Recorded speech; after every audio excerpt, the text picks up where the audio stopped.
begin. First, we will adjourn the public portion of this hearing at 1 o'clock and immediately move upstairs for the classified portion. Second, as we noticed last week, we will run questions in reverse seniority for those present at the gavel. We try to do this every year to give our members at the bottom of the dais the opportunity to participate earlier in the process. Yeah, that's right. That's right. I've heard many objections. Today we kick off our posture hearings with Northcom and Southcom. I want to thank our witnesses for being here and their service to our country. In recent weeks, the American people saw firsthand that China's aggression knows no geographic boundaries. China's spy balloon violated U.S. sovereignty and challenged U.S. homeland defense. Unfortunately, this should come as no surprise. The Chinese Communist Party has long been expanding its influence in North and South America. 25 of the 31 countries in Southcom AOR have welcomed infrastructure investment from the CCP. 21 have formally joined the CCP's Belt and Road Initiative. The CCP is backing projects to build new or operate existing seaports in Brazil, Peru, Ecuador, Jamaica, Argentina, Panama, Mexico, and the Bahamas. This is concerning because the CCP is leveraging these investments to gain strategic footholds in our hemisphere. Many of these countries host port calls, buy military equipment, and receive training from the PLA. Sadly, the number of South and Central American countries willing to enter into partnerships with the CCP is only growing. We need to take action to reverse that trend. Unfortunately, the CCP is not only it's not the only malign influence in the Western Hemisphere. Russia recently deploys troops to Nicaragua, Venezuela, and continues to prop up Cuba's communist regime. Now even Iran is gaining presence in South America. Just 2 weeks after President Biden welcomed Brazil's new president to the White House, 2 Iranian warships were allowed to dock in Rio. We must stop being so complacent about our adversaries' growing influence in our hemisphere. We need to do more to build and enhance partnerships in the region. Beyond the growing presence of our adversaries, many areas of South and Central America continue to be havens for transnational criminal organizations. These brutal criminal gangs prey on thousands of vulnerable men, women, and children. They steal their money and endanger their lives with perilous attempts to gain illegal entry at our borders. They're also the main source of fentanyl and other dangerous drugs smuggled across our border. We are seeing the consequences on streets across America. Over 100,000 are dying each year from fentanyl overdoses alone. At our southern border, a record 2.7 million migrants illegally crossed into our country in 2022. That blew away the previous record by over 1 million individuals. Communities in our border states and throughout the country are struggling as a result. Northcom and Southcom are doing their best to provide support to civilian authorities to address the border crisis, but the real solution rests with our president. He needs to stop with the excuses and secure our border. Finally, I'm very concerned about the Secretary's decision to go along with the Commerce Department's plan that will lead to the auctioning off of critical DoD spectrum. This spectrum is used for the vast majority of our military radar systems, including our early warning, homeland, and shipborne missile defense. I'm having a lot of trouble understanding the rationale for his decision, especially when Russia has suspended the New START treaty, North Korea is launching more ICBMs, and China is sending hypersonics around the globe. I expect the DoD to explain this to this committee how it is in our national security interest to auction off this vital spectrum. I look forward to hearing from our witnesses and getting their best military advice on how to overcome the security challenges we face. And with that, I yield to my friend, the ranking member, Mr. Smith. Thank you, Mr. Chairman. I appreciate it. And I want to welcome our witnesses, General VanHerck, General Richardson, Ms. Dalton. Appreciate your leadership and appreciate you being before us today. I think the chairman laid out, a pretty good analysis of the threats that we face in you 2 AORs, and just want to agree with that. Starting with in the North American domain, as General VanHerck put it, the domain awareness issues are significant. We need to know what's coming at us. We need to be able to see what the threats are. And certainly publicly, we saw what the threats could be at high altitude from apparently balloons. But some of the bigger threats are cyber. Do we know how well protected our systems are? So when it comes to protecting to the homeland, that's where it starts. Are we aware of the threats that are coming at us in all possible domains? And this is not an easy thing. We certainly have radars, we have systems to pick up on things coming at us, but those radars can't see everything all the time. How do we prioritize, or how do we improve the system so that they can see more? It seems like the Chinese became aware of a vulnerability that slow-moving objects at high altitude were things that we tended not to see. Well, now we are seeing them.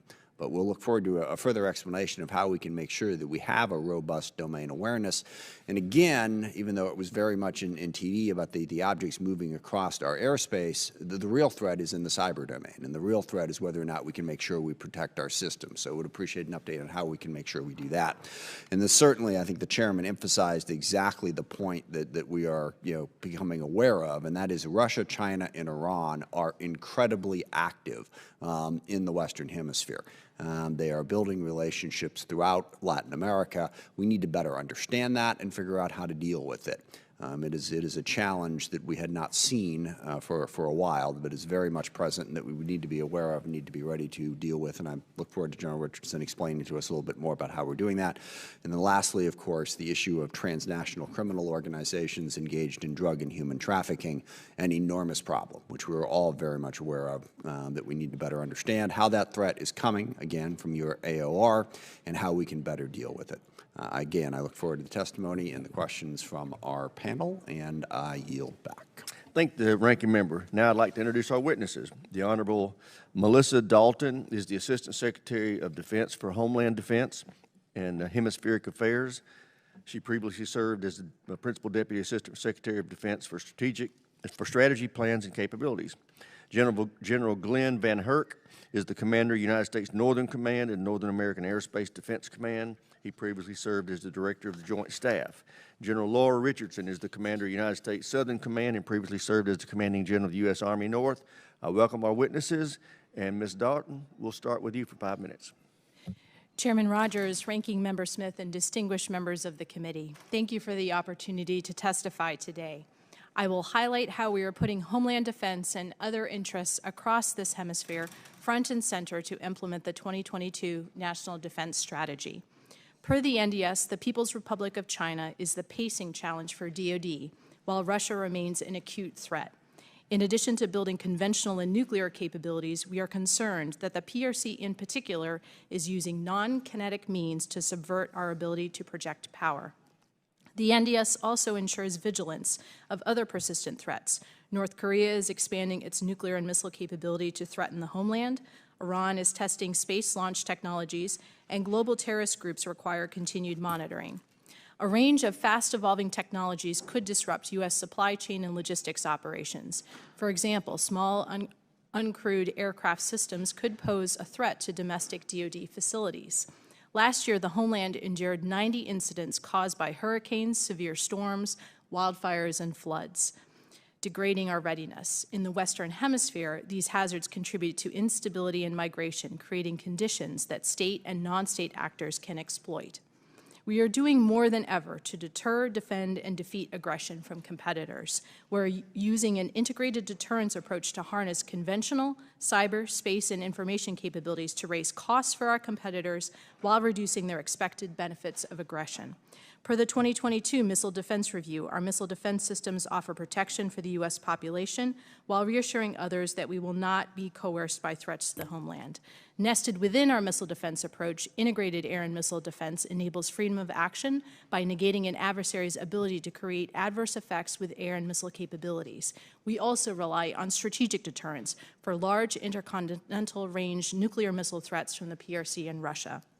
Investments in modern sensors and infrastructure are vital to homeland defense against airborne and maritime threats and to our ability to project forces.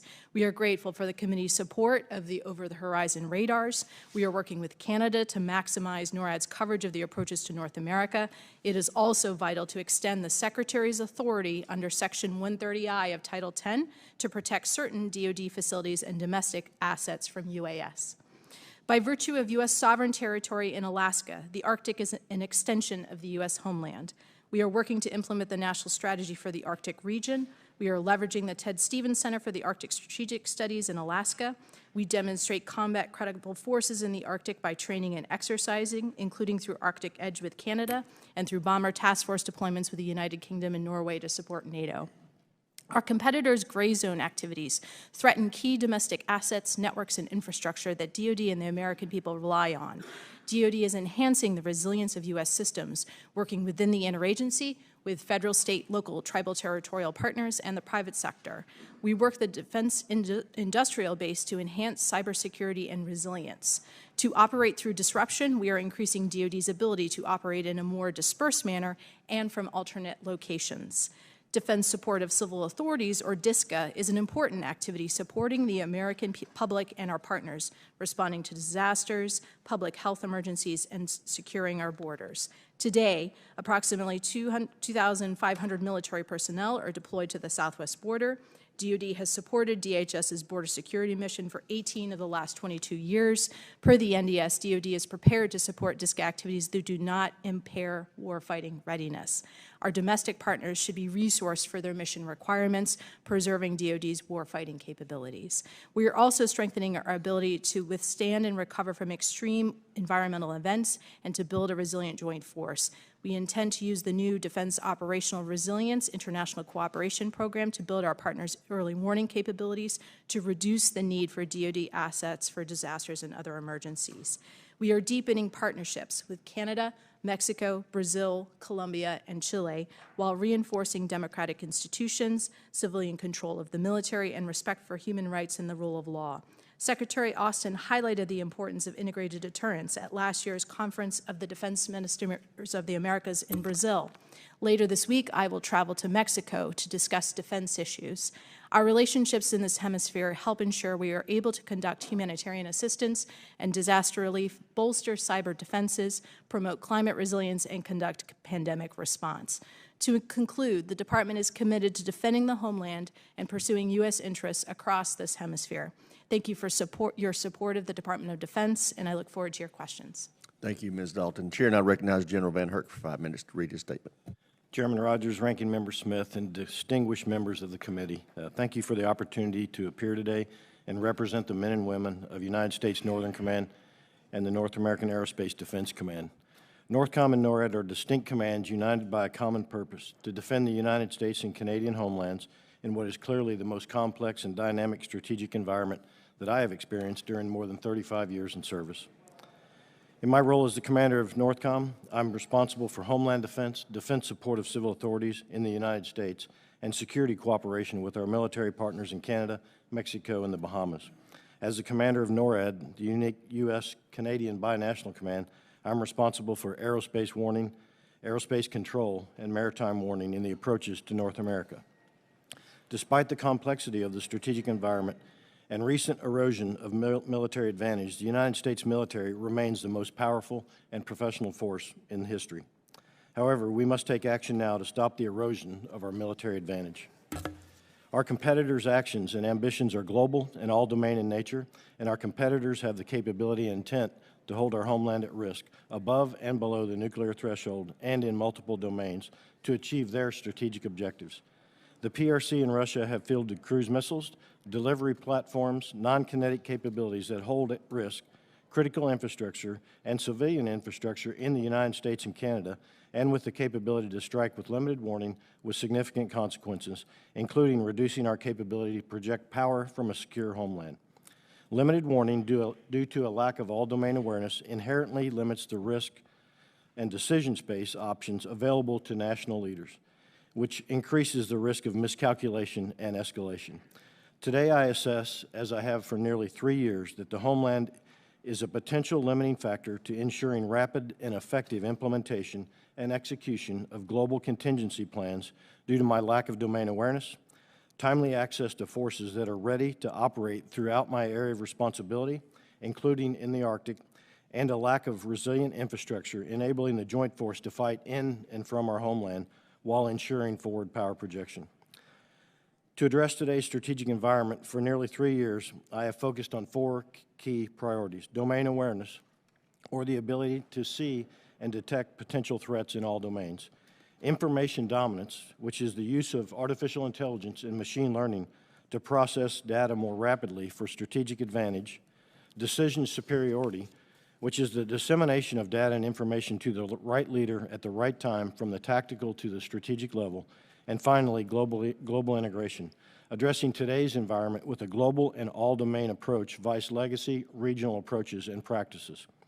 Those priorities are critical to successfully defending the homeland and to providing our national leaders with the only thing I can never give them enough of, and that's time, to create deterrence options and, if required, defend and defeat options.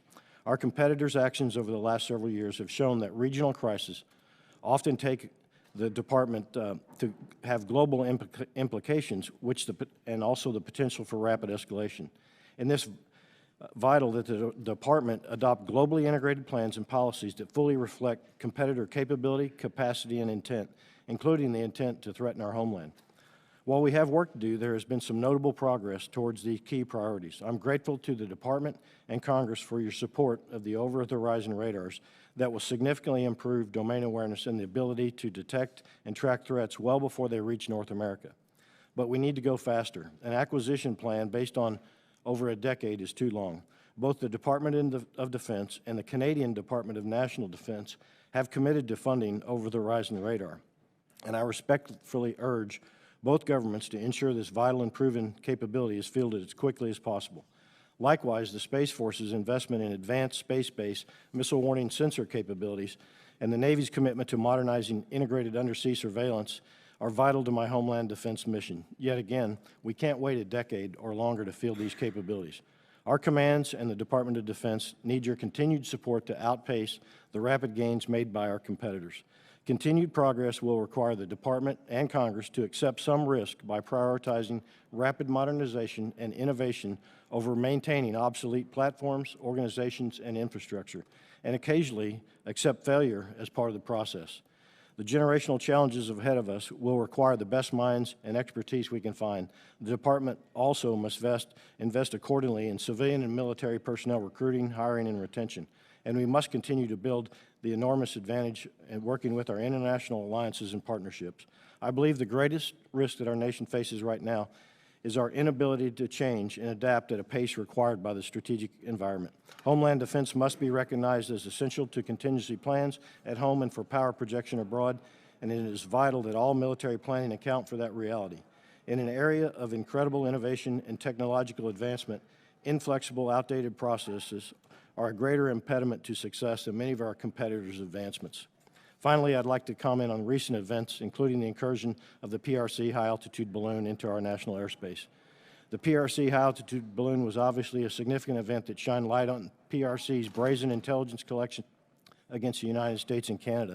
It was the first time in NORTHCOM's history we conducted an engagement over the United States, and it made clear that our competitors have the capability and intent to reach our homeland. Also clearly demonstrates the limitations of our domain awareness and the impediments we face in getting information into the hands of decision makers quickly. Candidly, the internal discord of this event showed one of the ways our competitors target us each and every day in the information space, and they're becoming increasingly adept at driving wedges between the American people. As for NORAD and NORTHCOM, I commit to you that this event has already generated critical lessons for my commands and our mission partners, and I can guarantee you that both NORAD and NORTHCOM are going to continue to learn and do whatever is necessary to keep our country safe. On behalf of all the soldiers, sailors, airmen, Marines, Guardians, and civilians at NORAD and NORTHCOM, I'd like to thank the committee for your steadfast support as we defend our nation. I look forward to your questions. Thank you, General. Chair now recognizes General Richardson for 5 minutes for her opening statement. Chairman Rogers, Ranking Member Smith, and distinguished members of the committee, thank you for the opportunity to appear before you today with Assistant Secretary Dalton, General VanHerck, who are my teammates in keeping this Western Hemisphere safe. I'm honored to represent the men and women of U.S. Southern Command to discuss the challenges we share with our neighbors in Latin America and the Caribbean. As stated in the National Security Strategy, no region impacts the United States more directly than the Western Hemisphere. Last year, I testified before the committee and stated this region, our shared neighborhood, is under assault from a host of cross-cutting transboundary challenges that directly threaten our homeland. This is still true today and is a call to action. In the last year, I've spent traveling in the region, meeting with leaders to better understand these challenges and the threat they pose to our mutual interests. The world is at an inflection point. Our partners in the Western Hemisphere, with whom we are bonded by trade, shared values, democratic traditions, family ties, are feeling the impacts of external interference and coercion. The People's Republic of China, our pacing challenge, continues to expand its economic, diplomatic, technological, informational, and military influence in Latin America and the Caribbean. The PRC has the capability and intent to eschew international norms, advance its brand of authoritarianism, and amass power and influence at the expense of these democracies. The PRC has expanded its ability to extract resources, establish ports, manipulate governments through predatory investment practices, and build potential dual-use space facilities, the most space facilities in any combatant command region. Russia, an acute threat, bolsters authoritarian regimes in Cuba, Nicaragua, and Venezuela, and continues its extensive disinformation campaign. These activities undermine democracies and challenge our credibility. Both China and Russia exploit the presence of transnational criminal organizations and amplify their destabilizing impact on democratic governments. TCOs spread violence and corruption throughout the region and beyond. Their fentanyl-laced cocaine contributes to the deaths of Americans in cities and towns across the country. The good news is that working with our very willing partners leads to the best defense, and we must use all available levers to strengthen our partnerships with the 28 like-minded democracies in this hemisphere who understand the power of working together to counter these shared challenges. Our partners look to us to lead in the hemisphere. We have an obligation to meet them where they are and commit to aggressively address our common security challenges. We must continue to maximize the effectiveness of important tools like security cooperation, programs to train and equip our partner militaries and public security forces, and conduct multilateral exercises to build interoperability, and to increase the State Department's international military education and training, foreign military financing, and foreign military sales programs to educate, train, and build the capacity that our partners put to immediate use to stand shoulder to shoulder with us. As the National Defense Strategy states, the U.S. derives immense benefits from a stable, peaceful, and democratic Western Hemisphere that reduces security threats to our homeland. U.S. Southcom is putting integrated deterrence into action every day, using innovative methods to work seamlessly across all domains with the other combatant commands, the Joint Force, allies and partners, Congress, the U.S. interagency, NGOs, and the private sector to help build a hemisphere that's free, secure, and prosperous for our generation and generations to come. I call this team democracy, and we need to build and field a resourced team. Thank you, and I look forward to your questions. Thank you. Chair recognizes himself. General VanHerck, can you speak to the importance of the DoD's current spectrum to radar, sensor, and interceptor systems and the risks of losing that spectrum would pose to Homeland Defense capabilities? Yeah, Chairman. So the specific frequencies you're talking about, multiple DoD platforms operate in that to include some of our maritime homeland defense capabilities. and our airborne capabilities to detect threats here in the homeland. I think going forward, the best way to look at this is make sure that we understand exactly the impact of national security and homeland defense and the broader impact of any sell-off of those capabilities or the frequencies going forward. So if you lost access to that spectrum, would it have an adverse impact on your capability to defend the homeland? Chairman, it absolutely could have an impact to those capabilities, maritime homeland defense radar capabilities, along with airborne capabilities. Okay. General Richardson, your testimony outlines the extent to which China's pervasiveness in the region has taken place in recent years. What tools and resources do you need from this committee to improve partnerships and stop China's gains in the territory? So my main levers to get after the problem set and the challenges and help our partners in the region is security cooperation. That is my main lever. That's the training, the equipping, also our exercise program. We have 8 large exercises. That's the ability to be able to bring over 20 partner nations together to train, to work through challenges with translation, interoperability, our doctrine, our tactics, all those kinds of things. That's one thing that PRC cannot do, is bring nations together to conduct exercises. So a very, very powerful program. But the security cooperation, we got to be there with our partners on the field, with our jersey on, with the training and the equipping that we bring to make them stronger. Their challenges and their security challenges are our security challenges. They turn right around and put the security cooperation to use in order to counter those challenges so they don't end up north and on our southwest border. Chair, now recognize the ranking member for any questions he may have.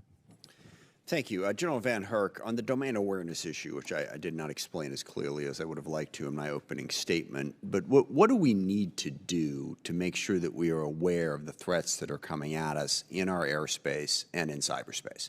What are the most important steps? And I'm assuming that you believe there is a vulnerability there and we need to do more to protect ourselves from it. Yeah, Ranking Member Smith, absolutely there's a vulnerability there. The first thing I would say is field as soon as possible the over-the-horizon capabilities the Department has already funded in last year's budget. So we need to go faster. Same thing with NORAD and the Canadians. We need to field those capabilities. Right now we employ a legacy 1980s Cold War era system. We need to ensure that the radars, besides over-the-horizon radars, such as our FPS 117s that we have, are fully modernized and integrated with the federal aviation and also DoD and other domain awareness capabilities. I'm grateful for the funding for undersea surveillance with the iNewZ. I think we need to go forward modernizing that, though. In the Pacific, it'll be different than what we do in the Atlantic due to the vast reaches. So in the Pacific, I think laying cable on the Pacific will be a challenge. We need to get more mobile capabilities and also consider going to space-based kind of capabilities for that. And finally, the cyber is the most concerning for me, Ranking Member Smith, candidly. We don't know what we don't know. And many of the cyber threats operate outside of DoD authority and also federal authorities such as CISA with Jen Easterly.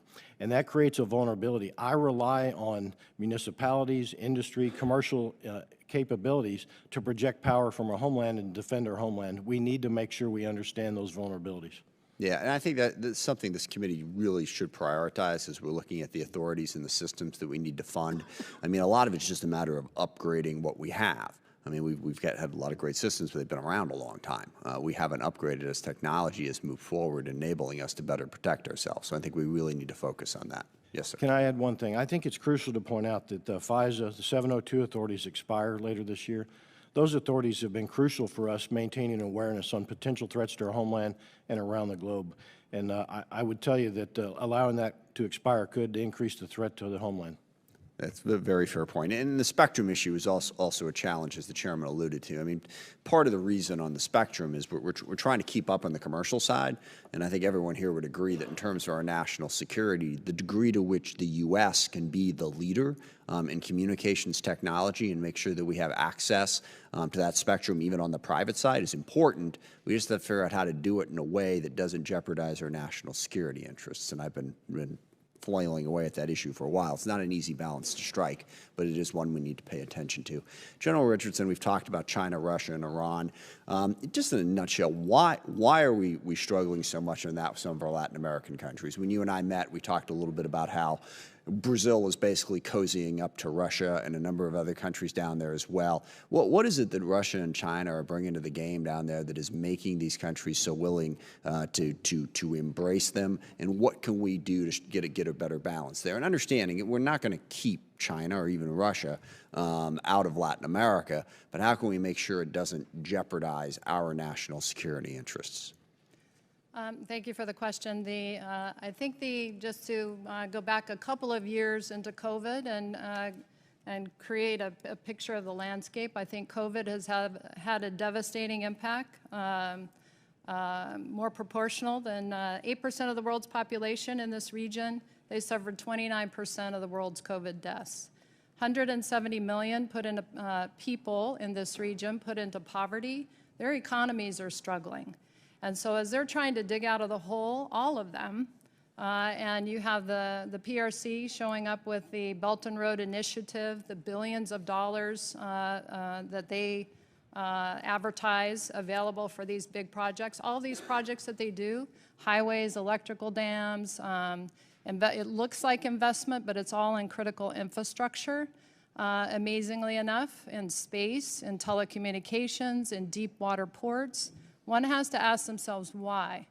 Why, with the largest military buildup on conventional nuclear forces in mainland China, are they investing, looks to be investing, across the globe in Latin America and the Caribbean? And so this is very concerning, and I would say because of the status and of the economies of these countries, is that they have to look at whatever they can get their hands on to deliver for their people. The leaders in the region are in there for a short period of time, generally one term, and that's about 4 years. They've got 4 years to deliver. Thank you. I apologize. I'm out of time. Yield back. Thank you. Thank you, sir.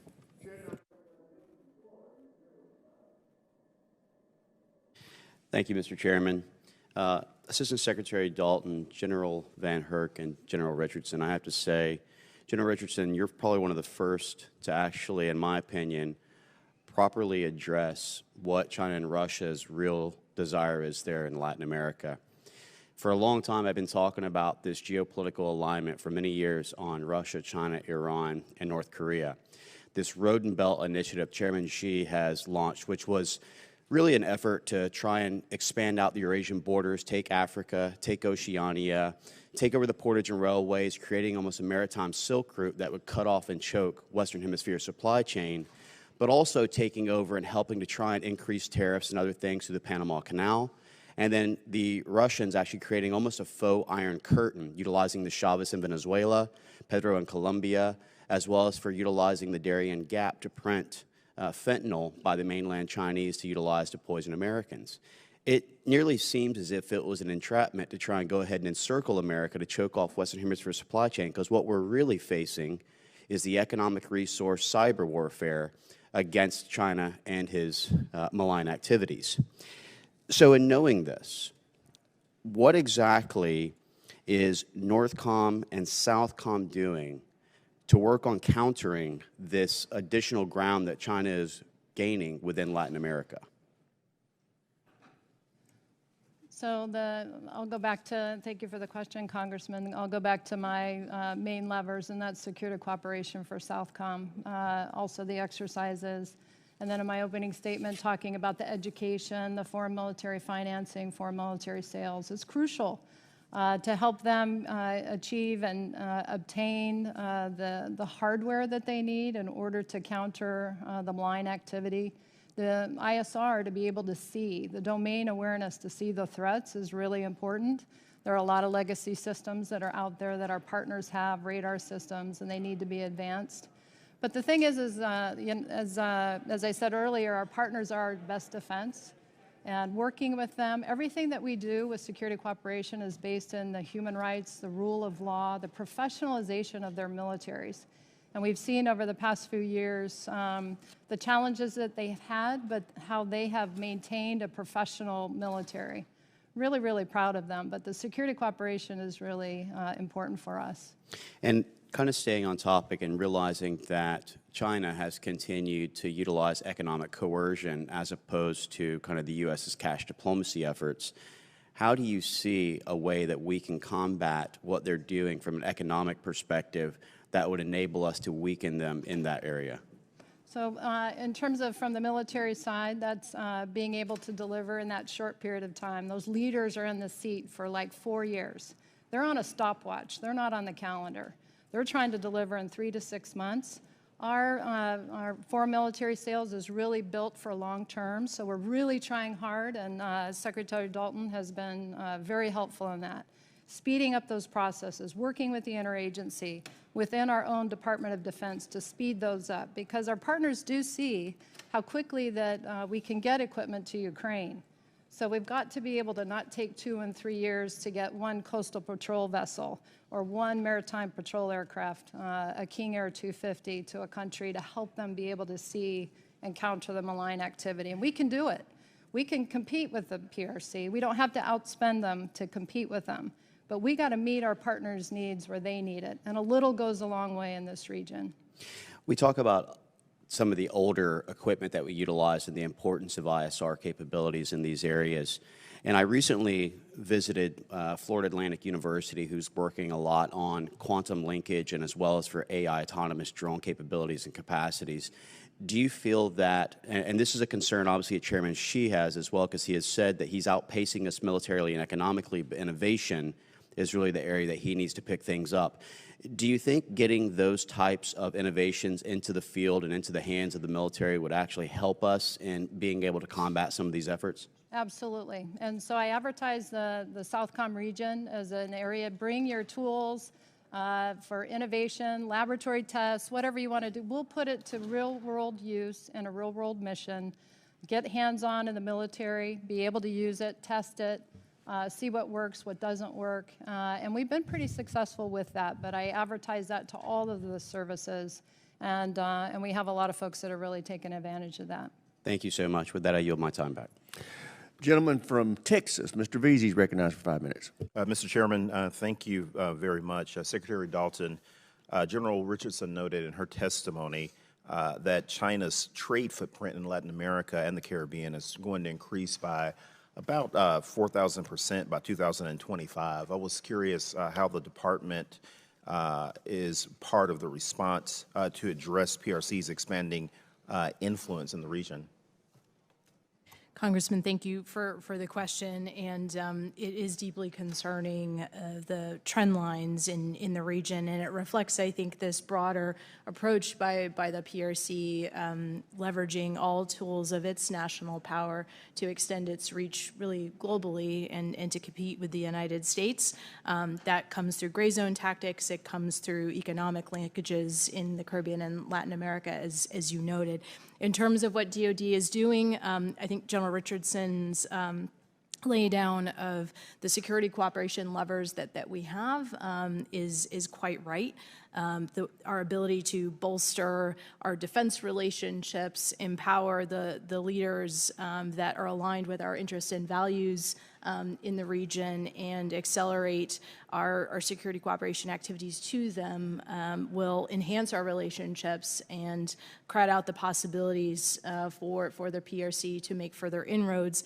I do think there's also more that we could be doing in the region, building upon great work that Southcom is already doing to expose the predatory nature of some of the PRC's activities through information operations and public affairs. Thank you very much. I wanted to ask General VanHerck a question on China also. When the previous administration put in trade restrictions on China, one of the things that the Chinese did was that they just upped their investment in Mexico, one of our NAFTA trade-in partners. As a matter of fact, we saw record high investment in Mexico around 2020, 2021 time period. And the DEA is saying that China is still the primary source of fentanyl and fentanyl-related substances that come into the United States. Can you talk a little bit about, as trade continues to increase with our partners to the south, particularly Mexico, how important it is that we get a hold of this? So make sure I understand your question. Get a hold of the Chinese investment? Not how concerned should we be about the Chinese investment and it being correlated with them being in control of so much fentanyl coming into the United States? Yeah, we should be very concerned about Chinese investment in the entire Western Hemisphere, not only in Mexico. There's significant Chinese investment in Mexico. About 80% of their telecommunications is provided by Chinese companies such as Huawei.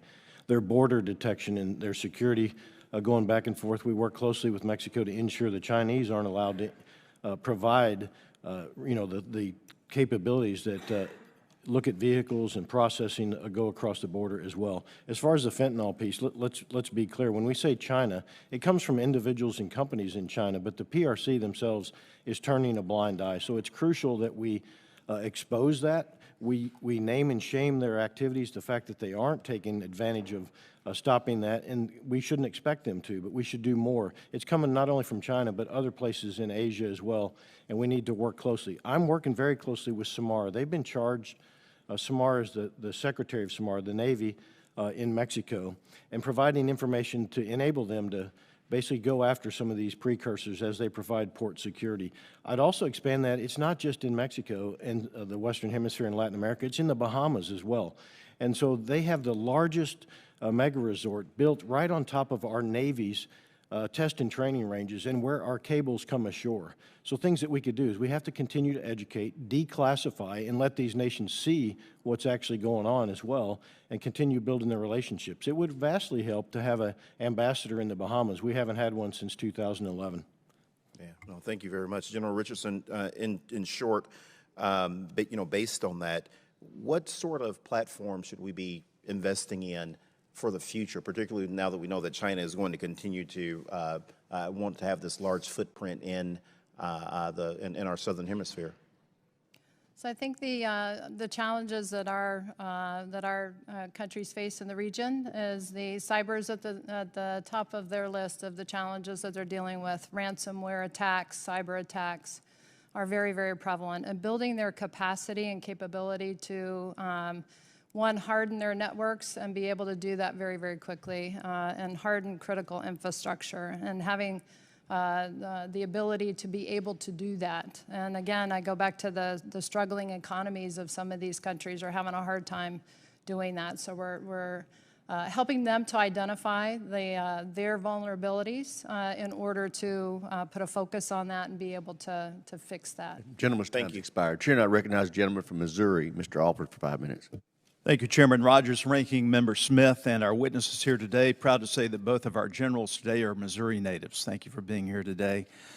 I, too, am increasingly concerned about the threat China poses, not just in the Indo-Pacific region, but us here at home, here in America.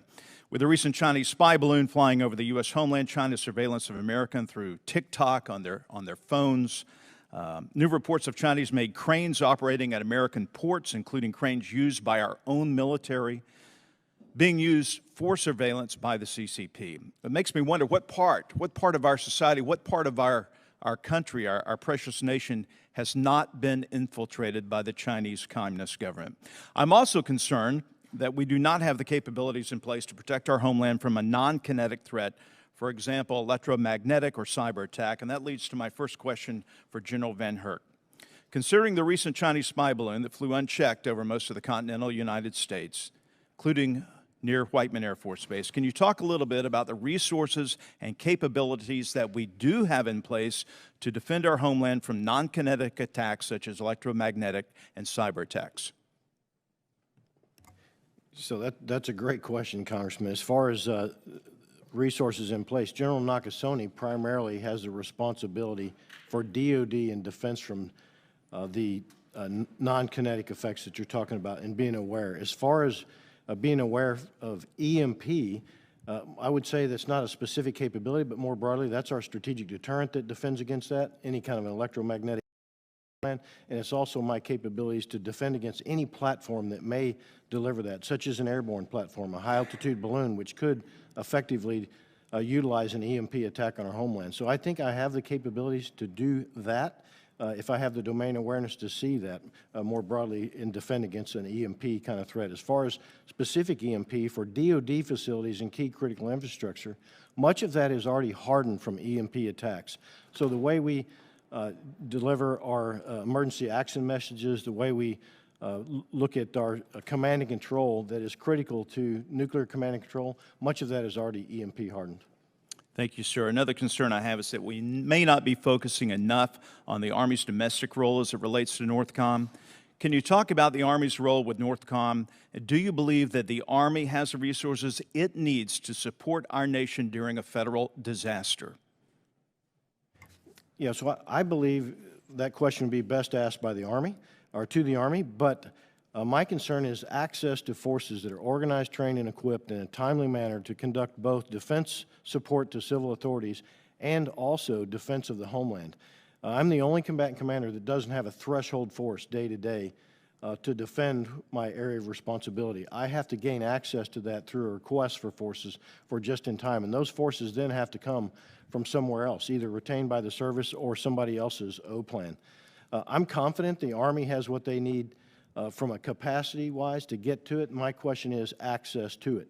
I would also point out that I do have concerns about the Arctic. 52% of my AOR is in the Arctic, okay? And we need to ensure that forces are organized, trained, and equipped to operate day-to-day in the Arctic. And I'm less confident there that the services are organized. They all have strategies. They have not funded those strategies. I look forward to seeing the budget for '24. So do we. Thank you. Our last question for you, General. Could you please explain what NORTHCOM is doing to counter Huawei? You mentioned their involvement in Mexico. We know that the Chinese Communist government has their tentacles spread throughout with Huawei and ZTE hardware, in particular near military installations. Please address that. So work closely with General Nakasone and Jeannie Easterly at CISA to address those. And this is an ongoing topic that you see in the media right now. It's about the investment of Chinese corporations, companies, the Chinese Communist Party itself into our nation. So this is an education aspect that we have to ensure folks understand the risk as they sell off properties around military installations. Primarily that responsibility would fall outside of my authorities, but I'm significantly working with those who have that responsibility, Commerce and others. We had a good conversation in our office yesterday, and we talked about the not just domain awareness, but the awareness of the American people. How do we get America to wake up to the actual threat the Communist Chinese government poses? Yeah, I think this is an education and understanding. We're so economically intertwined as well with China that it's hard to set policies in place that could have an impact on ourselves. And so we have to understand the threat. We have to be willing to declassify and expose that threat a little bit more so folks fully understand what China is actually trying to do, the PRC. Thank you, General. Thank you to all of our witnesses. Mr. Chairman, I yield back. Chair, now recognize the gentleman from California, Mr. Panetta, for 5 minutes. Thank you, Mr. Chairman, Mr. Ranking Member. Sir, gentle ladies, good morning, and thank you for being here. I think the Chairman did a pretty good job in setting the scene, at least in regards to the question I'm about to pose. I'm going to hit you, Ms. Dalton, first. Obviously, we've heard about the horrific reports about the killing of 2 American people and the kidnapping of 2 more, I guess this group of 4 that was going down there for a medical procedure. You know, we're hearing about the explosion of illicit drug deaths here in our country. We're hearing about people, thousands upon thousands of people just disappearing in Mexico. The Washington Post did an excellent expose about the amount of fentanyl that is coming into our country. And now you're obviously hearing more and more public officials, attorney generals, former AG Barr. You're seeing a House resolution. You're going to see a Senate bill, I think, by Senator Graham, about what we can do to designate cartels as terrorist groups and authorize, quote-unquote, select military capabilities. Obviously, Ms. Dalton, there's a lot of policy challenges in regards to this, but I think we understand why people are asking for this based on what we're seeing. If you could go into some of the challenges that there could be for this type of policy to be put in place, especially when it comes to Mexico. Congressman, thank you very much for the question. And first of all, to acknowledge the tragedy of the killing of Americans over the last week. And this is, of course, a priority for this administration to look out for the families and to ensure that the personnel affected are returned home.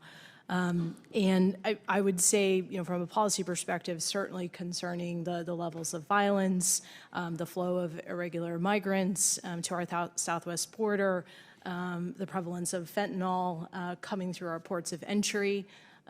These are all deeply concerning trend lines, and we need a holistic approach to address it, not only with Mexico, but as discussed more upstream in terms of the sources, whether that's PRC's connection to fentanyl or working closely with partners upstream in the region as well.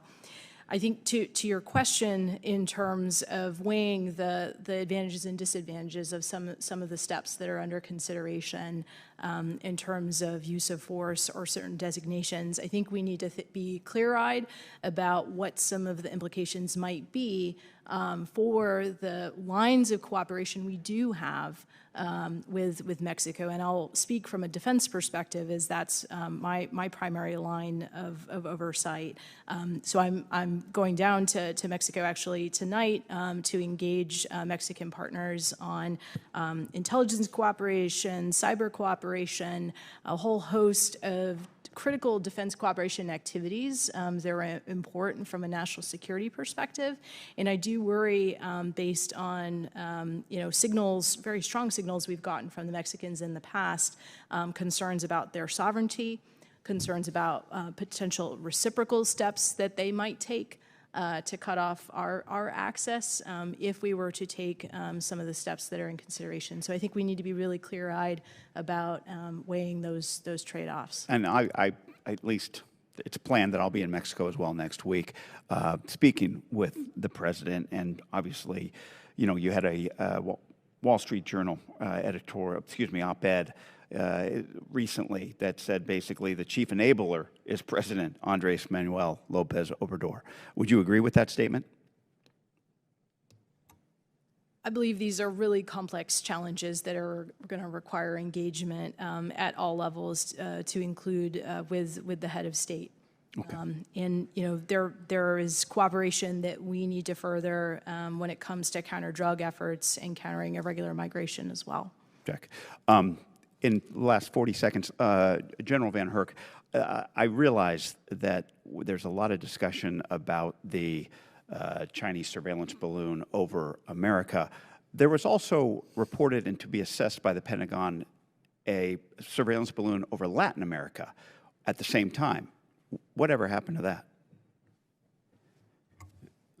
Well, I'll speak for what I know, and General Richardson can talk about it. What I understand is the PRC actually terminated that balloon in the Atlantic Ocean off the east coast of South America. That's what my understanding is. And General Richardson, is that correct? That's what I understand as well, yes. Okay. Thank you. I yield back. Gentleman's time's expired. Chair, I recognize the gentleman from New York, Mr. Lolota, for 5 minutes. Thank you, Mr. Chairman. Status of forces agreements are the compacts the Department of Defense has in place with friendly foreign nations who host U.S. troops overseas. Among other things, these agreements assure that when deployed U.S. forces are accused of crimes by our allies, our troops are afforded the proper protocols and American civil rights, such as a right to counsel of their choice, an interpreter, a bar against pretrial confinement when accused of a nonviolent crime.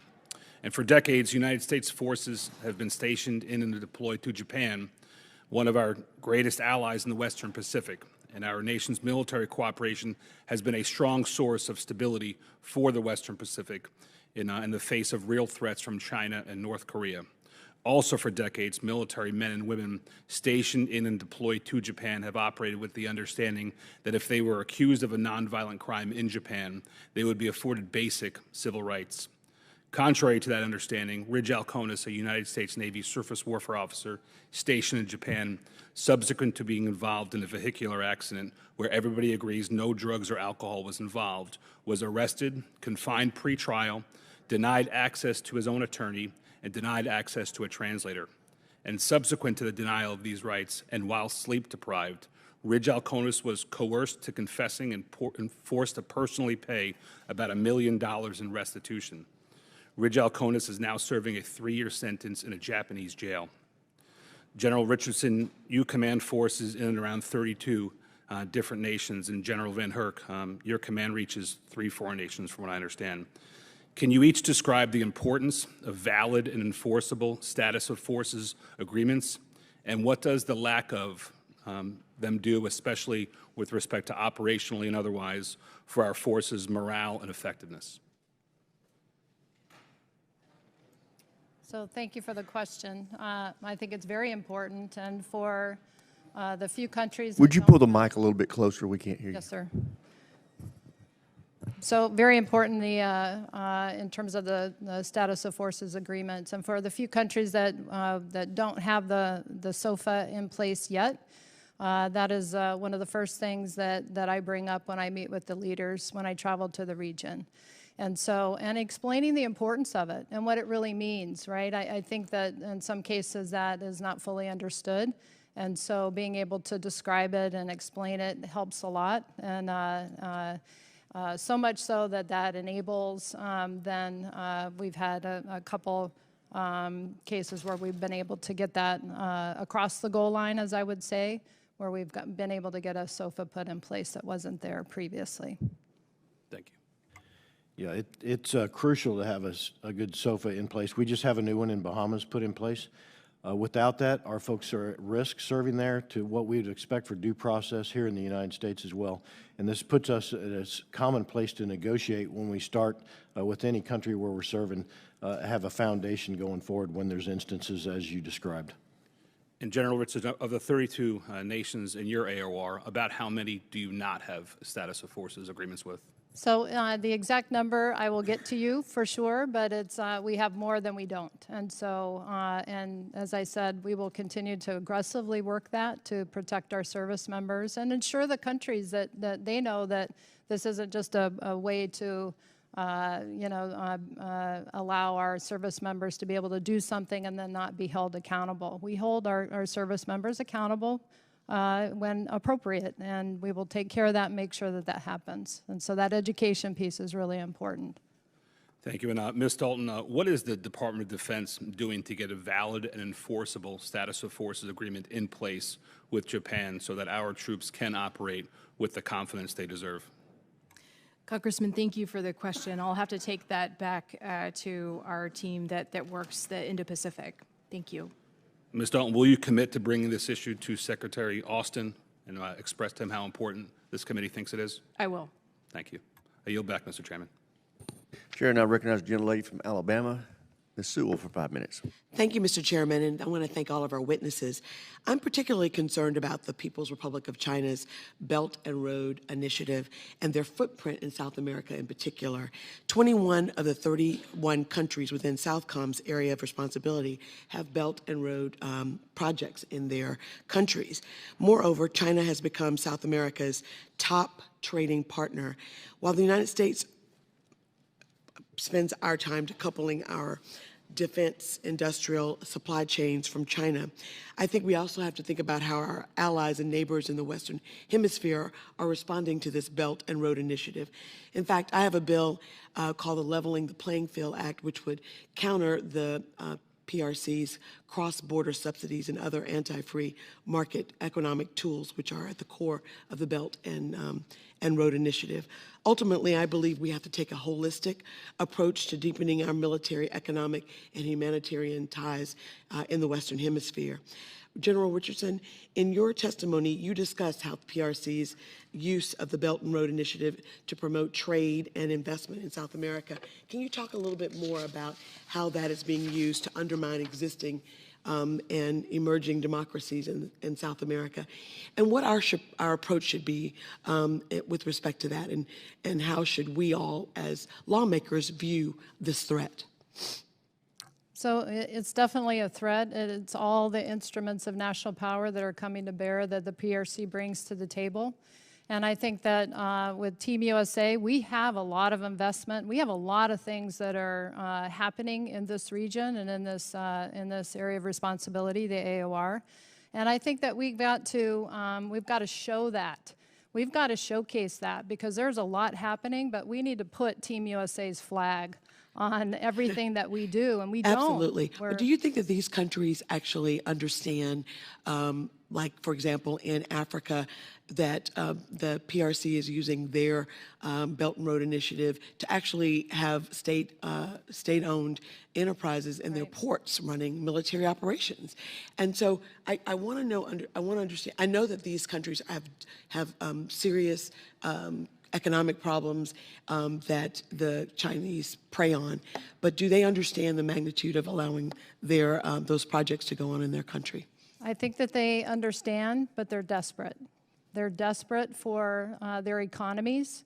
They're struggling to deliver in a short period of time, and they can't make up the difference and dig out of the hole fast enough. Right. And so when there's nothing else available, we don't have Western or international investment or bidders on the tenders that come out when there are big projects for the critical infrastructure, and there are only PRC and Chinese bidders for those tenders. They've got no choice. And so I think that we've got to pay more attention to this region. The proximity matters. They are on the 20-yard line of our homeland. We are in a neighborhood. These are our neighbors. And we have got to pay attention to them. I know that we have America's Partnership for Economic Prosperity, and it has a lot of initiatives on that, and I fully support that. In my time remaining, I wanted to talk to General VanHerck about the 702 authorities. I sat on the Permanent Select Committee on Intelligence for 8 years, and I grew to understand the importance of the 702 authorities. I do know that the average American hears about warrantless surveillance and they get quite concerned about it, but I understand that there are, obviously guardrails that are in place to protect American citizens from such surveillance. Can you talk to us as we're embarking upon reauthorizing FISA? Yeah, so I'm very confident that the Americans society is protected under our right to not have our own people spying on us, okay? And 702 gives us access to foreign entities utilizing U.S. infrastructure for their benefit, which puts our homeland at risk, puts our people at risk.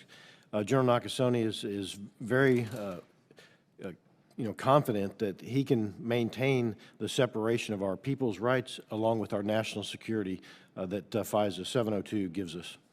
Thank you. And can you talk a little bit about what we have discovered and how we use it to our own homeland, defense of our own homeland? We should talk about that in a classified environment. I will just tell you that it has given us insights into potential attacks on our homeland or intent by personnel to attack our homeland. Thank you very much. I yield back the rest of my time. I thank the gentlelady. The chair now recognizes the gentlelady from Virginia, Ms. Kiggins, for 5 minutes. Thank you, Mr. Chair, and thank you so much to the three of you for being here with us today and educating us. Over the past decade, we've seen our world become more unsafe, and our adversaries are becoming more aggressive and assertive. And we see Russia's, actions in the Ukraine, and we know that China is waiting and watching with Taiwan, and we see China's behavior specifically be more aggressive, like you all have mentioned, on creating civilian ports and not only growing their navy, but on the economic and civilian side as well. They are in places such as important chokeholds in Djibouti, and now we're seeing them, spread to the Atlantic side of the Horn of Africa. So with your AOR specifically, and General Richardson, if you could address, I know there's deep water ports that have a potential for dual use for China with commercial and military activities, including both ends of the Panama Canal, and we've seen recent attempts for Chinese securing those rights to build maritime installations in southern Argentina, which would provide China with direct access to the Straits of Magellan and Antarctica. So given the strategic location of those two sites, do you have any concerns that in a potential conflict with China, these sites could be militarized by the PRC and limit our ability to reinforce supply lines and move key assets to the Pacific? So the Belt and Road Initiative and all of the companies, that go in, the state-owned enterprises by the PRC that I worry about could become dual use and used for military purposes. And so the 5 Chinese companies along the Panama Canal, Obviously, I need to keep the Panama Canal open, as well as the Strait of Magellan and the Drake Passage. That connects the East and the West, not just for our militaries, but the global economy. We have got to keep those things open. And so, yes, I absolutely worry about the state-owned enterprises and the dual-use nature that they could be used for. And you spoke before about security cooperation and how important those relationships are with especially the Southcom and within the Southcom's AOR and the training and equipment that we're providing. But aside from our defense relationships that we have in this AOR, what else are we doing? Is there diplomacy, exchanges, economic just partnerships that we're creating, or what else are we doing, and what else can we be doing to strengthen some of the security cooperation that you spoke of? So as I spoke about earlier, the exercises are really important. I have 8 exercises at the Southcom level, and then my 5 components underneath me, one from every service, including Special Operations Command, also has several exercises that they do. And so the resourcing of those exercises is really important because that's what really brings the nations together that the PRC can't do. They don't convene exercises. They're not able to bring that number or that level from the entire region together to work together during exercises. Panamex, defense of the Panama Canal. We just had that. We have that every other year, and we have over 20 partner nations that participate in that. The Chinese are using our playbook against us. They do all expense-paid training to Beijing, professional military education, but they're not able to do the exercises yet. And that's why I think that that's such a crucial, important program for us. And so why are we so successful? Is it our reputation? Are we, that's disheartening to hear that the Chinese are using our playbook, as you said, because I think that is a concern. Is it just we do well because we are, or what is our strength there that we can do even better because we're owning that space of creating those partnerships? And it's a matter of trust, I'm assuming, and reputation, but what else can we do to kind of fortify what we're doing right there? I would say also trust is an issue. It becomes an issue when they feel like they've been ignored and we haven't paid attention and looked south enough. I call it south blindness sometimes because we do. We have a lot of things going on east and west right now, and we have been. However, they want to make sure that they don't want to be taken for granted. Very, very important countries, sovereign nations, but they are very willing partners. They are their first choice to work with as a partner nation is the United States. So it's ours to lose, and so I really appreciate Congress's support for that. I appreciate the congressional delegations that go into the region to visit these key leaders when they come to Washington. That you give them time, and I want to really thank you for that. That you see them when they ask for an office call and things like that, because that really matters. A little goes a long way, and so I really appreciate the support. I agree with you. It's the little things that count. So please continue to let us help in that regard, and thank you for all you do. I yield back. Chair, and I recognize the gentleman from North Carolina, Mr. Davis, for 5 minutes. Oh, good morning, and thank you so much, Mr. Chair. Thank you to each and every one of you for being here today, and also want to personally thank you for your years of service to our country. Thank you. I'm General Richardson. First question, can you please just discuss a little further the PRC's growing space footprint in your region and the security implications for the United States? So out of any geographic combatant command, we have the most space-enabling infrastructure by the Chinese in this region. And the planned space facilities will continue to grow from what we see, and I'll be able to talk about that more in the classified setting. But out of the Chinese have 3 deep space stations. 2 are in mainland China, and 1 is in Argentina, the New Ken space facility.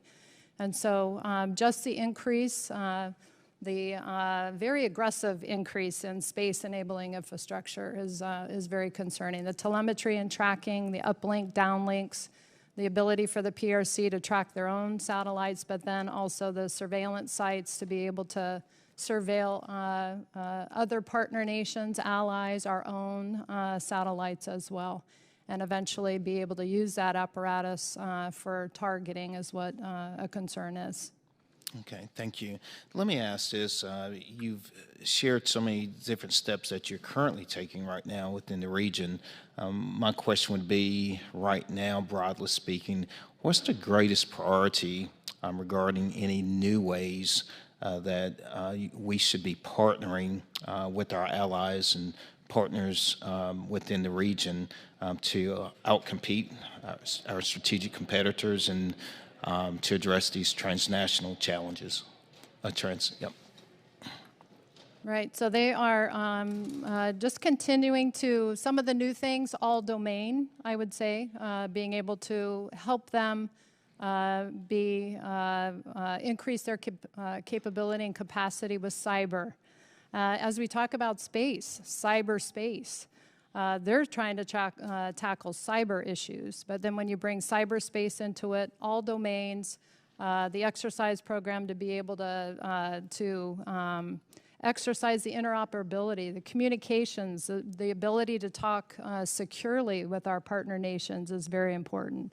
And so the sharing agreements, we talked about SOFA before, but there are all kinds of intel sharing agreements. We've got to be able, with the investment of the PRC into the telecommunications, 5G, 5 of our countries have the 5G backbone, 24 have PRC, 3G, or 4G backbone, and I'm sure they'll be offered a discount to upgrade to stay with Huawei or ZTE. And so very concerning, because we want to be able to continue to share intelligence and share information with our partner nations to make them stronger, to counter the threats that eventually end up in our homeland. Okay, thank you. General VanHerck, I'm concerned about you noted in your testimony that the Democratic People's Republic of Korea tested more missiles in 2022 than any time in its history, prioritizing their military capabilities at the expense of other essential items. Can you please discuss the dangers this regime possesses? And Assistant Secretary Dalton would also appreciate any insight as well. Thank you. DPRK, or North Korea, has absolutely continued to develop additional capacity and capability with their ballistic missile and their short-range missile program as well. And we saw far more tests this year than any other year in the past. We should take them at their word. They say they will use them. We should ensure that we understand that and we operate as such. Today, I remain confident in my ability to defend against a limited attack from an ICBM from North Korea on the homeland. I am concerned going forward based on what we saw in their parade on the 8th of February and what we've seen on their capacity and capability, that they could exceed my ability to defend against a limited attack. Thank you, and completely agree with General VanHerck's assessment. You know, the NDS makes clear that North Korea is expanding its nuclear and missile capability to threaten the homeland. This is a space that we are watching quite closely, and through a combination of our strategic nuclear deterrent and our missile defense systems through an integrated deterrence approach, we are looking to meet that challenge. Okay. Thank you. Yield back. Chair now recognizes the gentleman from Texas, Mr. Luttrell, for 5 minutes. Thank you, Mr. Chairman, and thank the panel for coming and speaking in front of us today, and generals, thank you for your distinguished service. General Richardson, could you tell us about the ISR capabilities that you have, and are they sufficient? And if not, what upgrades can we help you with? So I get about 2% of the DoD ISR in U.S. Southcom, and it meets about 17% of my requirement for the ISR. I want to thank the department and thank Congress for the support of the government-owned and contract-operated and the contract-owned and contract-operated ISR that I'm able to get as well. That helps build that requirement a little bit more. Domain awareness is really important for the region. It's a really big region. And being able to see the threats, counter the threats, also expose the malign activity to our partner nations, because when we expose it and say where it is, they go right after it. They'll go out with their coastal patrol vessels to the semi-submersibles or go-fast vessels that are in the maritime domain, excuse me, to counter that. And so, but the ISR is critical and the domain awareness is critical. And so we don't have, as I said, 17% of the requirement. 17%? Right. Where's your comfortable operating zone? 80? It would be more towards that end, yes. Okay. What authorities do you have in combating transnational criminal organizations, and what authorities would you like to have on top of that you do not? So I say that I have a Joint Interagency Task Force South, which is JI out of South, based out of Key West, that has a detection and monitoring mission. And then we turn that information, that intelligence, over to law enforcement or to our partner nations, depending on which is closest and who is able to go after it and be able to disrupt it or interdict it. And so, and in terms of the authorities, I have the authorities that I need right now in order to do what I need to do based on the missions that I'm given in Southcom. Looking forward just at the narrative of globally right now, is there anything that's on your radar that we may need to be briefed on? So in the classified session, I can expand more upon all the activities that we're doing in the region. Certainly, I'm very thankful for all of the exercise funding and resourcing that I do get. I could do more. I'd like to get more into the Southern Cone and have more presence, more persistence presence, not just episodic where we visit and do maybe an exchange on cyber for a week or 2 weeks, or an exchange with our special forces. I'd like to change episodic to more persistent. My next question may be for the classified setting. As a former SOCOM guy, is the SOCOM footprint in Southcom what you would like to see, or is that something that we could increase? And is their capabilities beneficial or continue to be beneficial? Absolutely beneficial. The TSOC that I have, the Special Operations, the Theater Special Operations Command, SOC South as they're called, out of Homestead Air Reserve Base in Florida. Fantastic, huge enabler to what we do. And the presence and the activities and the training and enabling that they do with our partner nations is absolutely essential. And it really contributes to making our partners stronger. As a border state, does the Southcom footprint, how is that handling the drug trafficking? And is there anything that we can do? Is there any authorities that you might need in that space? So I would say we're not going to be able to interdict our way out of the drug trafficking. That's really, I think, going after the labs and going after the money laundering and getting after that follow the money piece of it is really the hard part, but that's really where we need to focus, because by the time that we're interdicting it, whether it's in the maritime domain, and it's already been broken down 1 or 2 times already. It would be better to get it at the lab where it's being made and cultivated and things like that. But the interdiction is not going to solve the problem. I have 30 seconds left. Is there anything that we haven't asked today that you could speak about that would help us help you? Well, thank you, Congressman. It's really just the attention and the focus on this region and show that this region matters.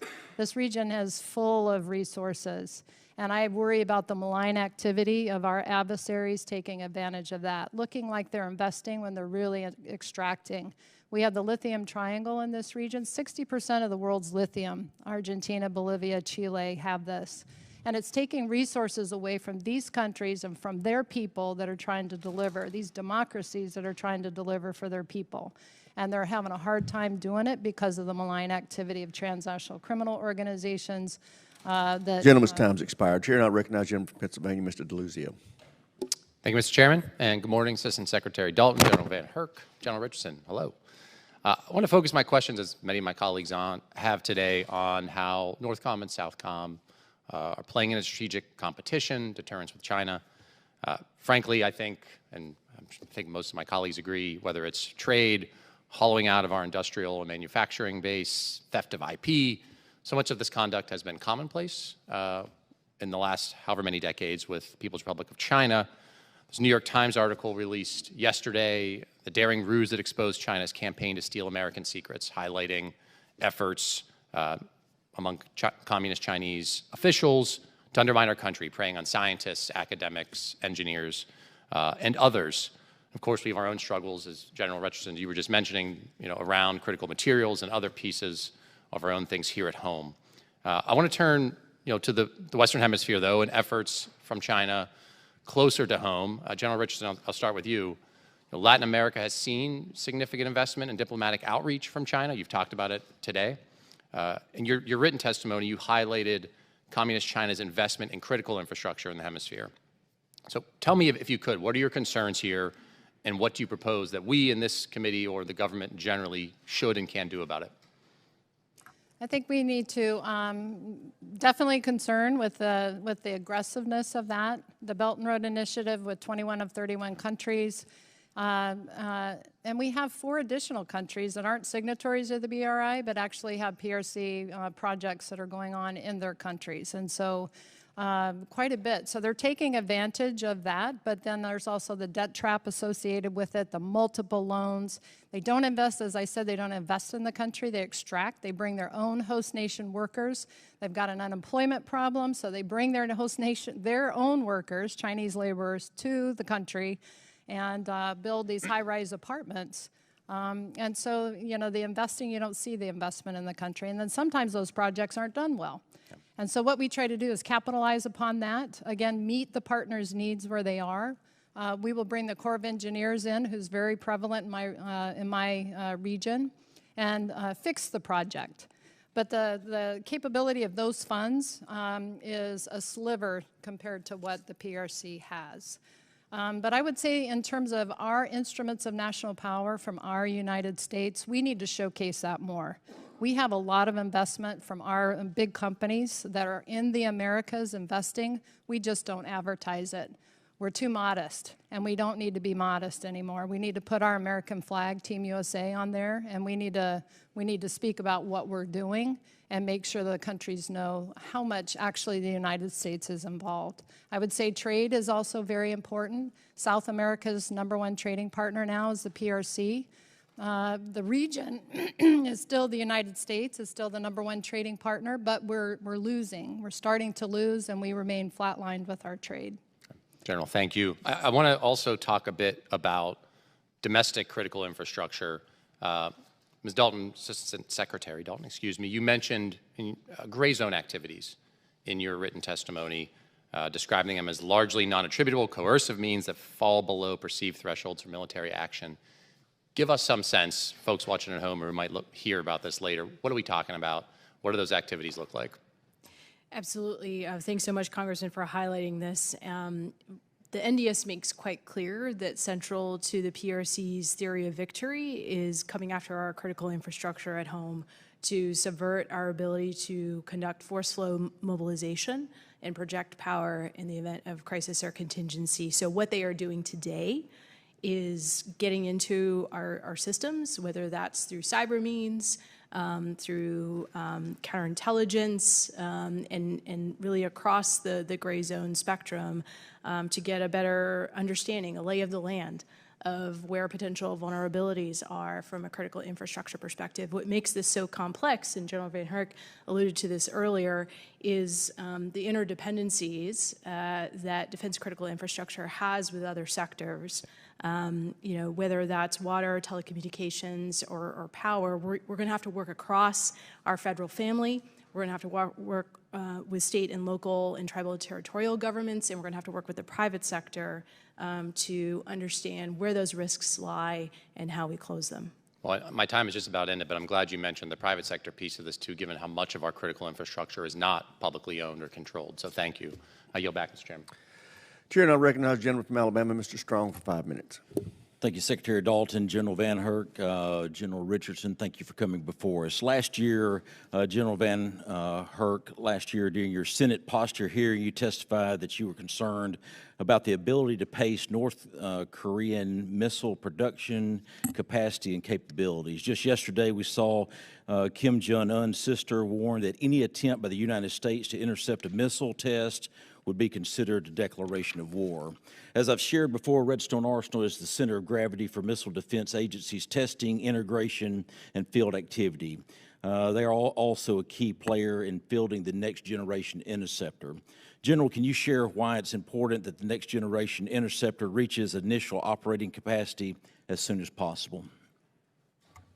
Absolutely, Congressman. So the next generation interceptor will give us 20 additional ground-based interceptors. It gives me additional capacity to pace with the DPRK that you're talking about. But more importantly, it gives you capability.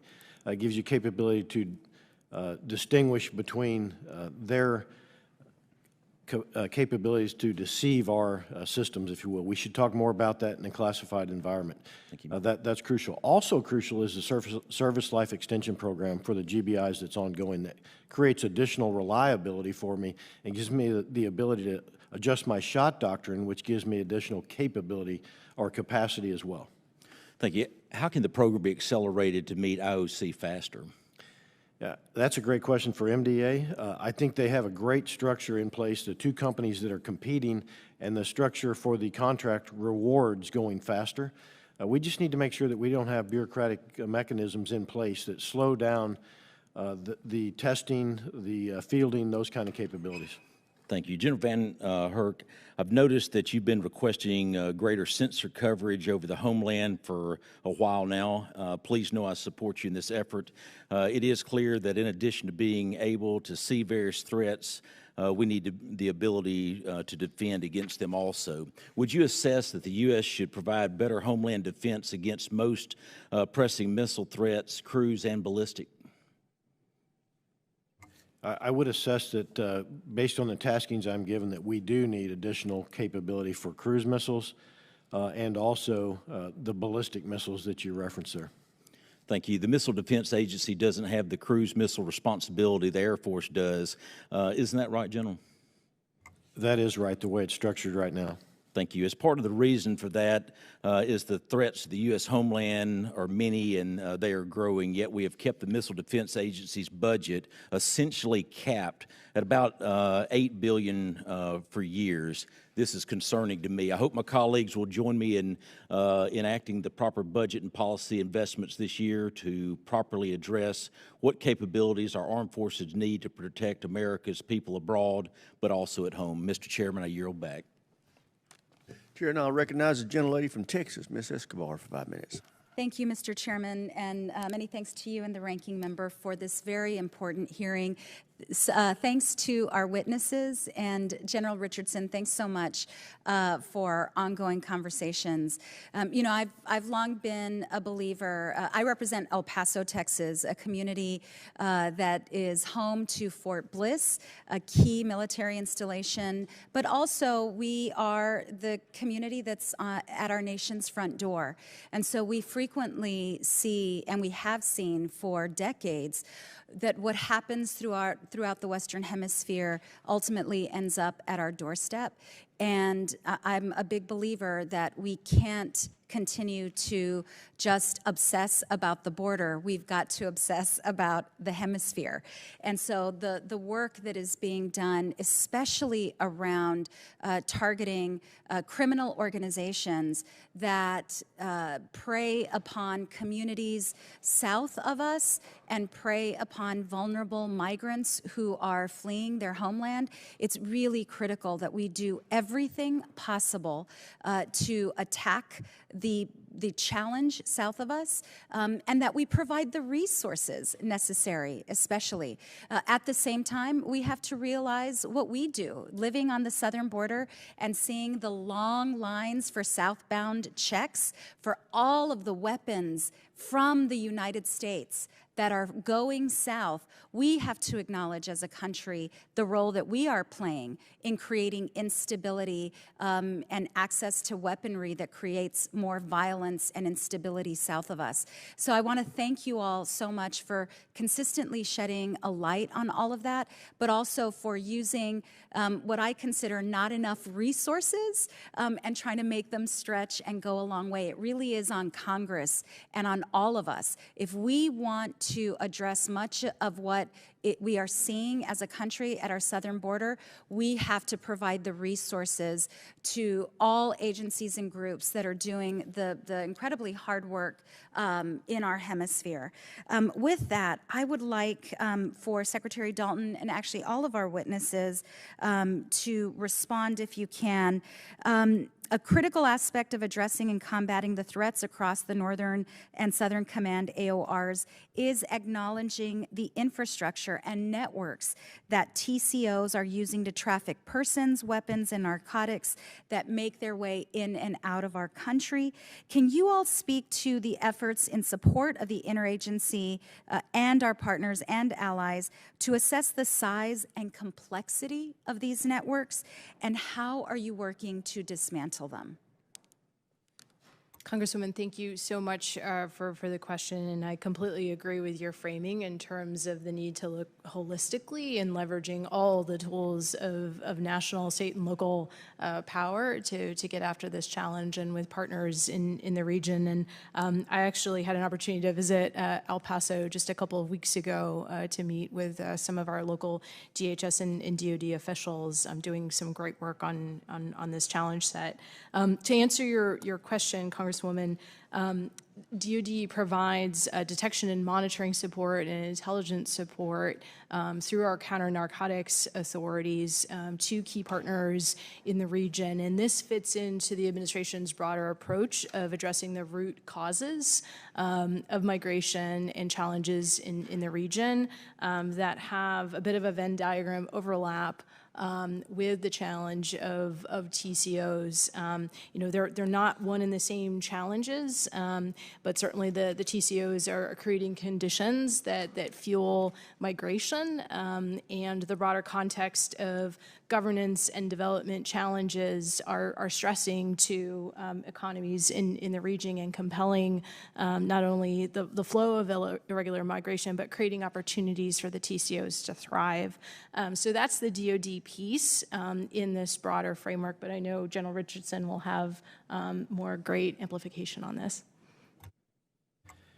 Thanks, Congresswoman. And JTF North, which is in your district as well, has a big role here. First, I couldn't agree more. It's not about the border, it's about the Western Hemisphere, and we need to think much broader. TCOs are a global problem as well.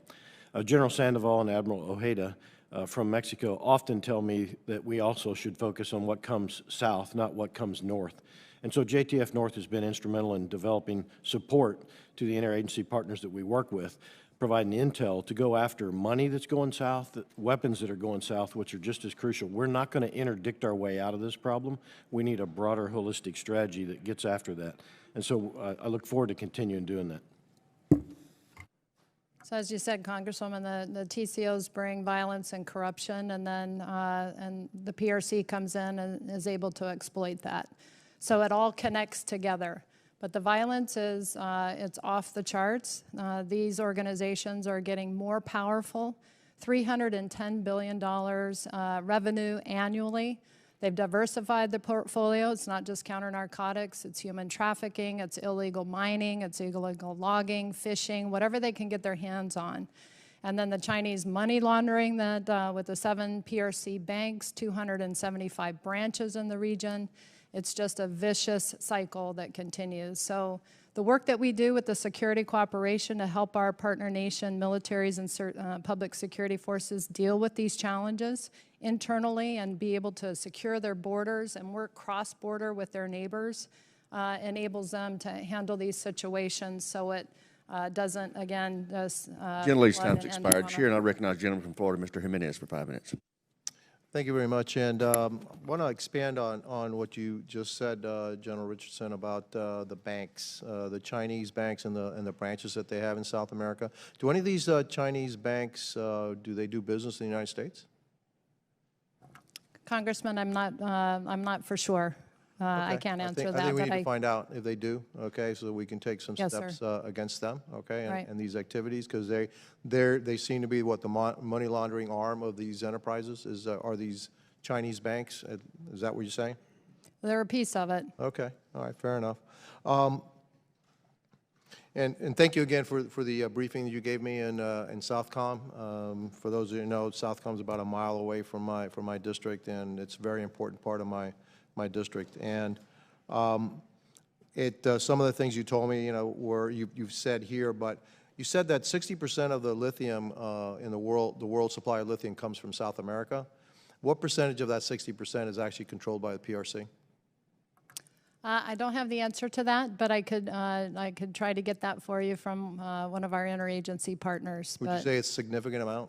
It's when you talk to the U.S. ambassadors for Chile and Argentina, and then the companies that are there, the aggressiveness of the PRC and the ground game that they have with the lithium is very advanced and very aggressive. Yeah, look, I don't think that combating China, combating the PRC in South America, because I do believe that that's our greatest threat. It's just going to take military. It's going to be the military. Although you all do a great job in the partnerships, it's actually an economic. And I believe that for far too long we have ignored our own backyard and allowed Russia, China, Iran, adversaries to the United States to actually make great footholds into our region, and we need to do something about it. And it has to be a holistic approach, economic approach. How do we help our neighbors? Because the PRC is not helping our neighbors. They're building the infrastructure with their own people, their own material, and then getting those countries to actually pay for their own people. So it's actually a pretty good gig, okay? It's a great racket, what they're doing right now. General VanHerck, we talked about your cooperation with Mexican authorities dealing with the cartels. You think they're doing enough? Do I think the Mexicans are doing enough? Yeah. I think everybody can do more than we are right now to look at this problem. They are doing a significant amount. They have tens of thousands of forces applied to the problem. The problem just continues to grow, though. So I think that's a better policy question than it is for military. I stand ready to support if directed to do more, directed to plan more, et cetera. It wasn't a policy question. It was a question. Are they doing enough? Do you think that if we in the United States were allowing our organizations to flood Mexico and kill 100,000 Mexicans a year, do you think that they'd be happy about it?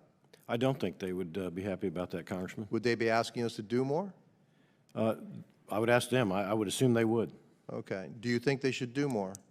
I think we all can do more. Okay, fair enough. One other question, I have about a minute 30. I live in Miami, and I have a bunch of friends in Miami, and a bunch of them are coming and saying, hey, you need to see what's going on in the Bahamas with the PRC. So what's going on in the Bahamas?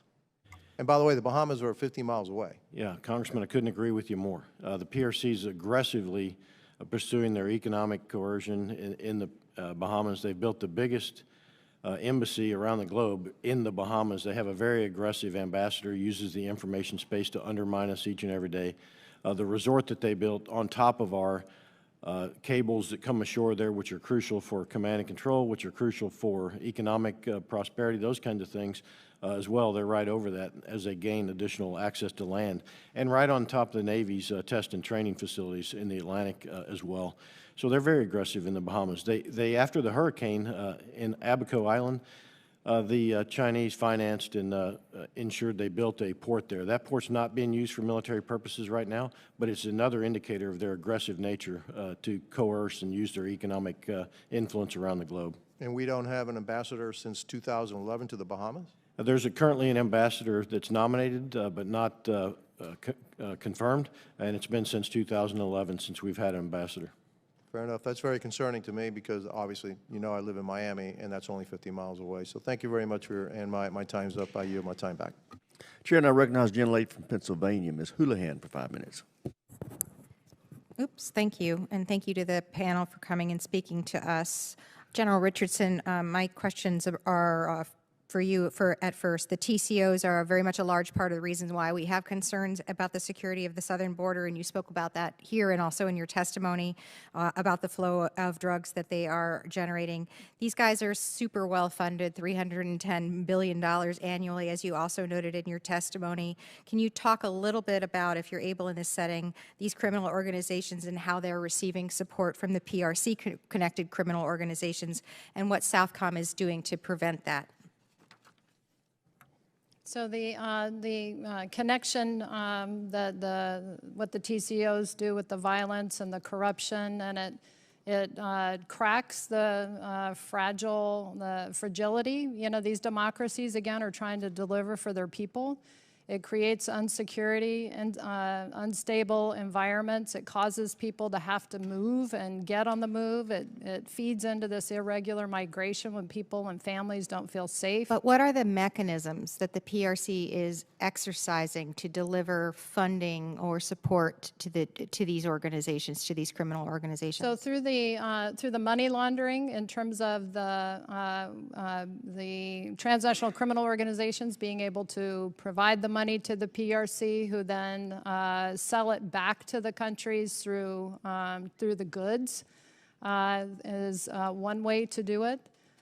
We have law enforcement agencies within that work as part of liaison officers within Southcom. We try to connect those dots, work very closely with Department of Treasury, Justice, Commerce, on following this money, because I think, as I said earlier, getting after how you follow the money and what is actually, enabling this piece to clean the money and be able for these organizations to flourish is, we've got to get after that in order to counter it. And then real quickly, you mentioned you felt like you had the authorities that you needed in those particular areas. You also mentioned twice today that we are too modest, that we should put our flag on more things, that U.S. companies are doing things that we here, with federal money and taxpayer money are doing things. What do you mean by putting your flag on it more when you're speaking about industry or private industry? How can we advertise more explicitly? What's your idea? And I'm gaining this perspective when I meet with leaders in the countries, and they don't seem to be aware of a lot of United States investment. The tenders that come out, the project bids for big projects within these countries only have Chinese bidders. So it's all this information I'm receiving from them that we're not. And then when I meet with the companies, I've met with the Atlantic Council, the Council of the Americas, and these companies have an opportunity to tell me what they're doing. And there's a mismatch in what the country sees and what our companies say they're doing. And so that's why I said it seems to me that we need to bring all of our strengths together and advertise it, say what we're doing, to talk about Team USA and the investment in this region and how important it is, because it absolutely is. Thank you. And General VanHerck, with my remaining time, I wanted to drill down on something that you talked about. I just recently led a delegation to Finland and to Norway, bipartisan delegation, and we spoke a lot about the Arctic, and I know this hearing is not necessarily about that, but you brought it into play. Can you talk a little bit about your insights into the impact that climate change is having in the Arctic, what it means for national security vis-a-vis Russia and even China as well? You also mentioned that you were worried about being ready to train and wanted more resources in that area. We're hoping that the budget would reflect that. If you could be more specific about what you're looking for when the President's budget is released, that would be great. Thanks. Environmental change is absolutely having significant impact in the Arctic. It gives access to resources, which is going to definitely challenge nations. There will be friction. So competition is important. That's what the National Defense Strategy tells us to do, is go after competing in the Arctic. As far as the importance and the capabilities we need. So persistence is one thing. So the Jobs and Infrastructure Bill provided $250 million for the Port of Nome, which will help me with persistence in the Arctic. Communications capabilities as well. When you get north of about 65 latitude, it's a very challenging environment. So the commercial, such as SpaceX through Starlink, has given the opportunity for us to take advantage of that. I need more funding for terminals to use that allow us to access those kinds of capabilities. Infrastructure is crucial for campaigning. It's also crucial for crisis and when we defend our homeland. Infrastructure is severely limited, both in Canada and the U.S., and access to infrastructure such as in Thule, Greenland as well.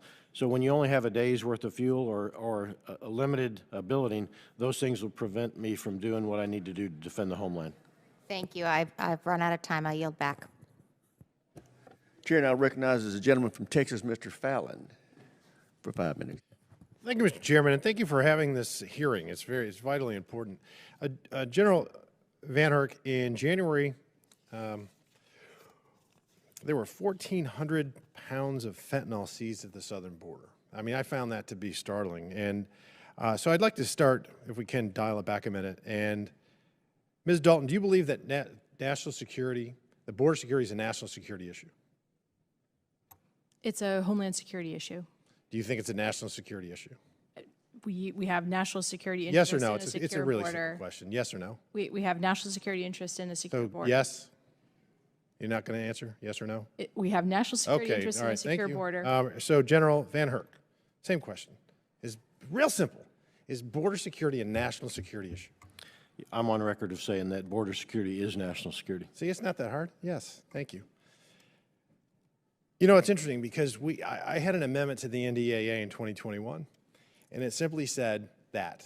And I was very careful in crafting it. It was one page because I wanted it to be a unanimous vote.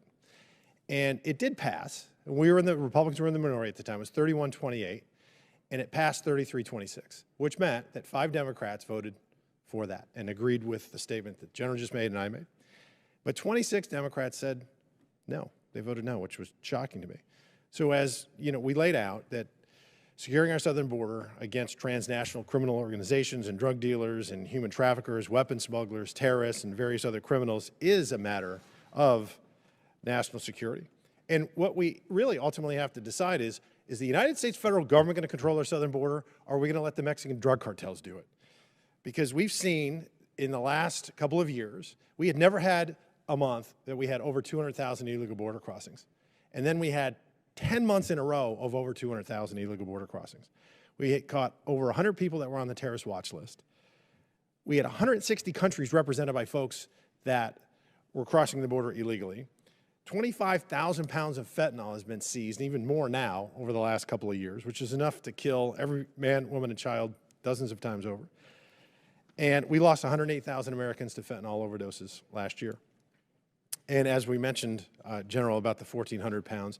So earlier this year, I co-sponsored legislation to author a military force against any foreign nation, organization, or person responsible for trafficking fentanyl in the United States. Specifically, it names 9 cartels that have used violence and intimidation to wreak havoc in our country and in Mexico and Central America.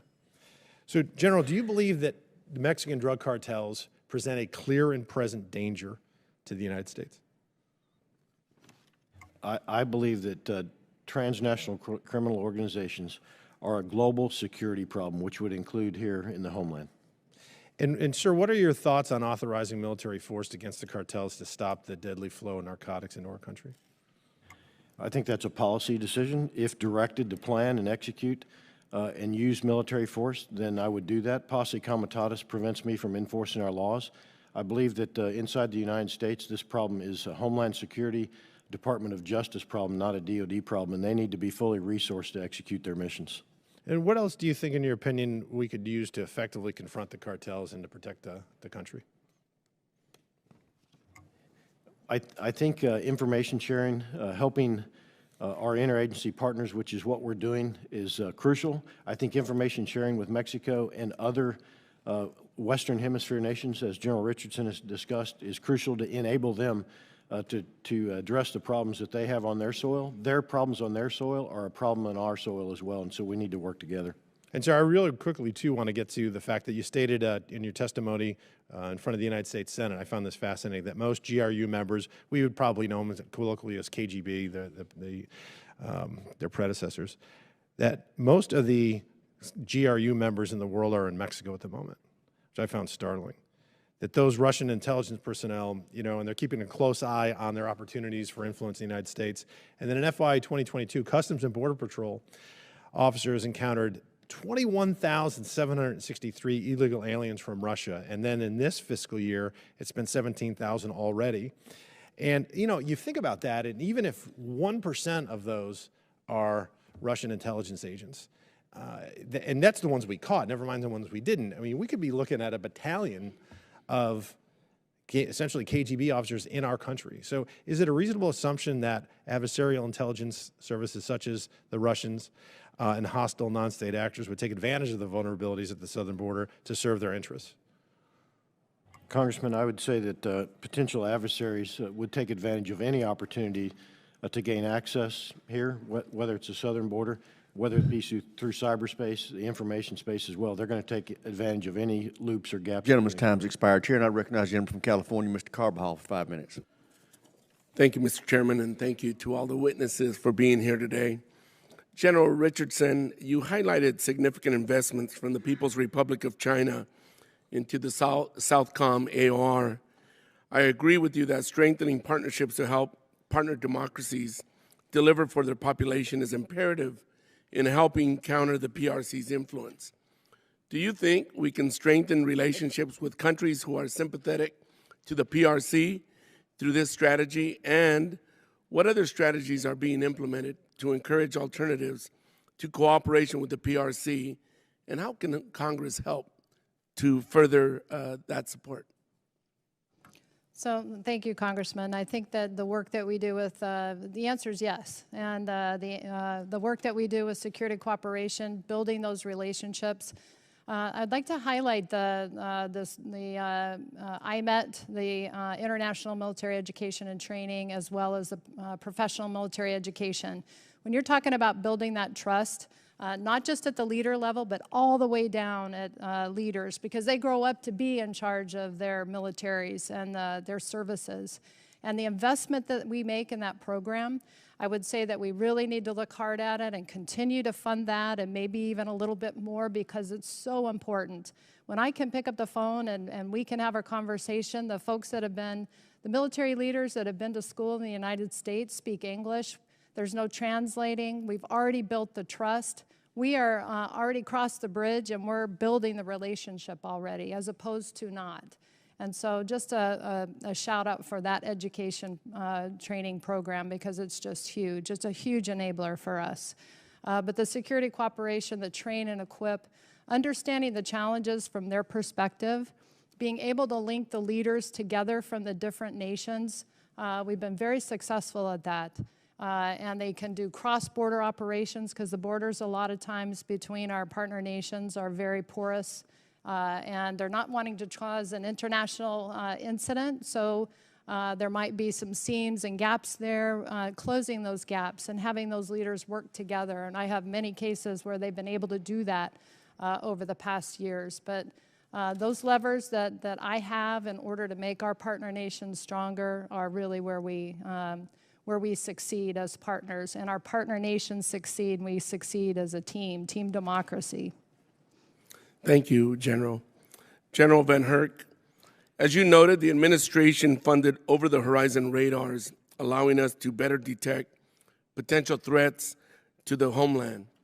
Can you elaborate on how this enhanced detection capability will create more time for military leaders, allowing for the creation of better deterrence options, and on how the over-the-horizon radar will affect NORAD's capabilities? Yes, thank you. So today's radar systems, designed basically and implemented in the 80s, only allow me to see, based on the horizon capabilities, will bounce off the ionosphere and give me the ability to see potentially a couple thousand miles or beyond. And not only that for airborne objects, but maritime objects as well as space objects, and depending on how you prioritize those. So it gives me the ability to see further in the future, to anticipate what may come our way, and create options for me as an operational commander by positioning forces, or at the strategic level with the President or the Secretary, the option to pick up the phone and have a discussion with the nation and create deterrent types of options ahead of time. As far as NORAD, it's crucial to field these to give us the ability to not only see, like we said, airborne objects, but to be able to provide my threat warning for NORAD, which is crucial to strategic stability, to be able to see hypersonics, to be able to see objects that could potentially emanate from space as well. Thank you, General. Mr. Chairman, I yield back. Chair now recognizes the gentlelady from Michigan, Ms. McClain, for 5 minutes. Thank you, Mr. Chairman, and thank you all for being here today. General Richardson, you've warned about China's constant attempts to invest further in the Southcom AOR. General, would you agree that several of the countries in your AOR adopt socialist or communist regimes? It is even more important than ever for the United States to be involved in South America. Absolutely, Congresswoman. We need to be more involved, pay more attention to what is so close to our homeland. This is our neighborhood. This is a shared neighborhood, and neighbors watch out for each other. We're good to each other.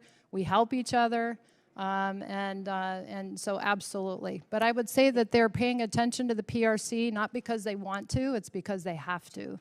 And in the past, you've raised the specific issue of the port of Cartagena in Colombia. The Chinese have been attempting to gain a majority stake at this vital port in South America. If they are successful, they would have access to a deep water port, but more importantly, China would have a significant ISR asset. I want to know specifically, what tools do you have to counter Chinese investments in Southcom? So in order to counter the investment that they have is to talk about it, which is what I'm doing. I'm bringing awareness to the fact that when there are tenders and projects that come out from the countries and there are only Chinese bidders on there, we have got to get our international community, our Western investment, our Team USA investment focused on what these countries, when these bids come out, so that they have a choice. It's not just all Chinese state-owned enterprises, and we got to pay attention to that. Would you agree that we could use a little more help in this task? I do. I think it's the awareness and talking about it and making it well known that we're not competing as we should, and we can outcompete. We can. And Congress established the Development Finance Corporation in 2018 Build Act. The DFC was supposed to facilitate private sector investments that specifically complemented and are guided by overall United States foreign policy development and national security objectives. Has DFC been working with Southcom to establish investments in Southcom AOR to achieve our national security objectives? So I would want to come back to you, Congresswoman, on that to make sure that I give you the correct answer. I think that, as I've said, we can we got to shine the light on it and make that investment and coordinated, consolidated, and more aggressive. Point blank, what tools, if you can articulate, do you specifically need that you don't have? I would say just the continued resourcing of my requirements for security cooperation, my exercise program, the State Department's foreign military sales, financing, excess defense articles, and we make those processes, which are really more long-term.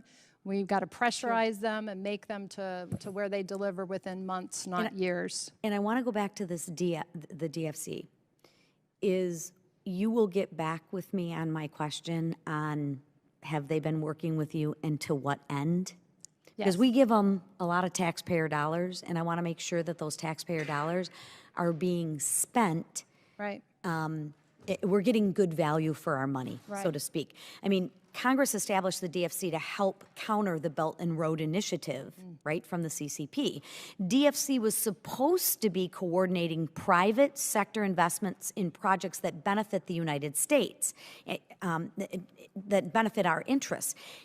Instead, what I'm seeing is DFC has dozens of projects in the Western Hemisphere that provide no real value to the national security, while at the same time China is investing in critical infrastructure. I mean, mineral mining for their military and to provide greater ISR in the AOR.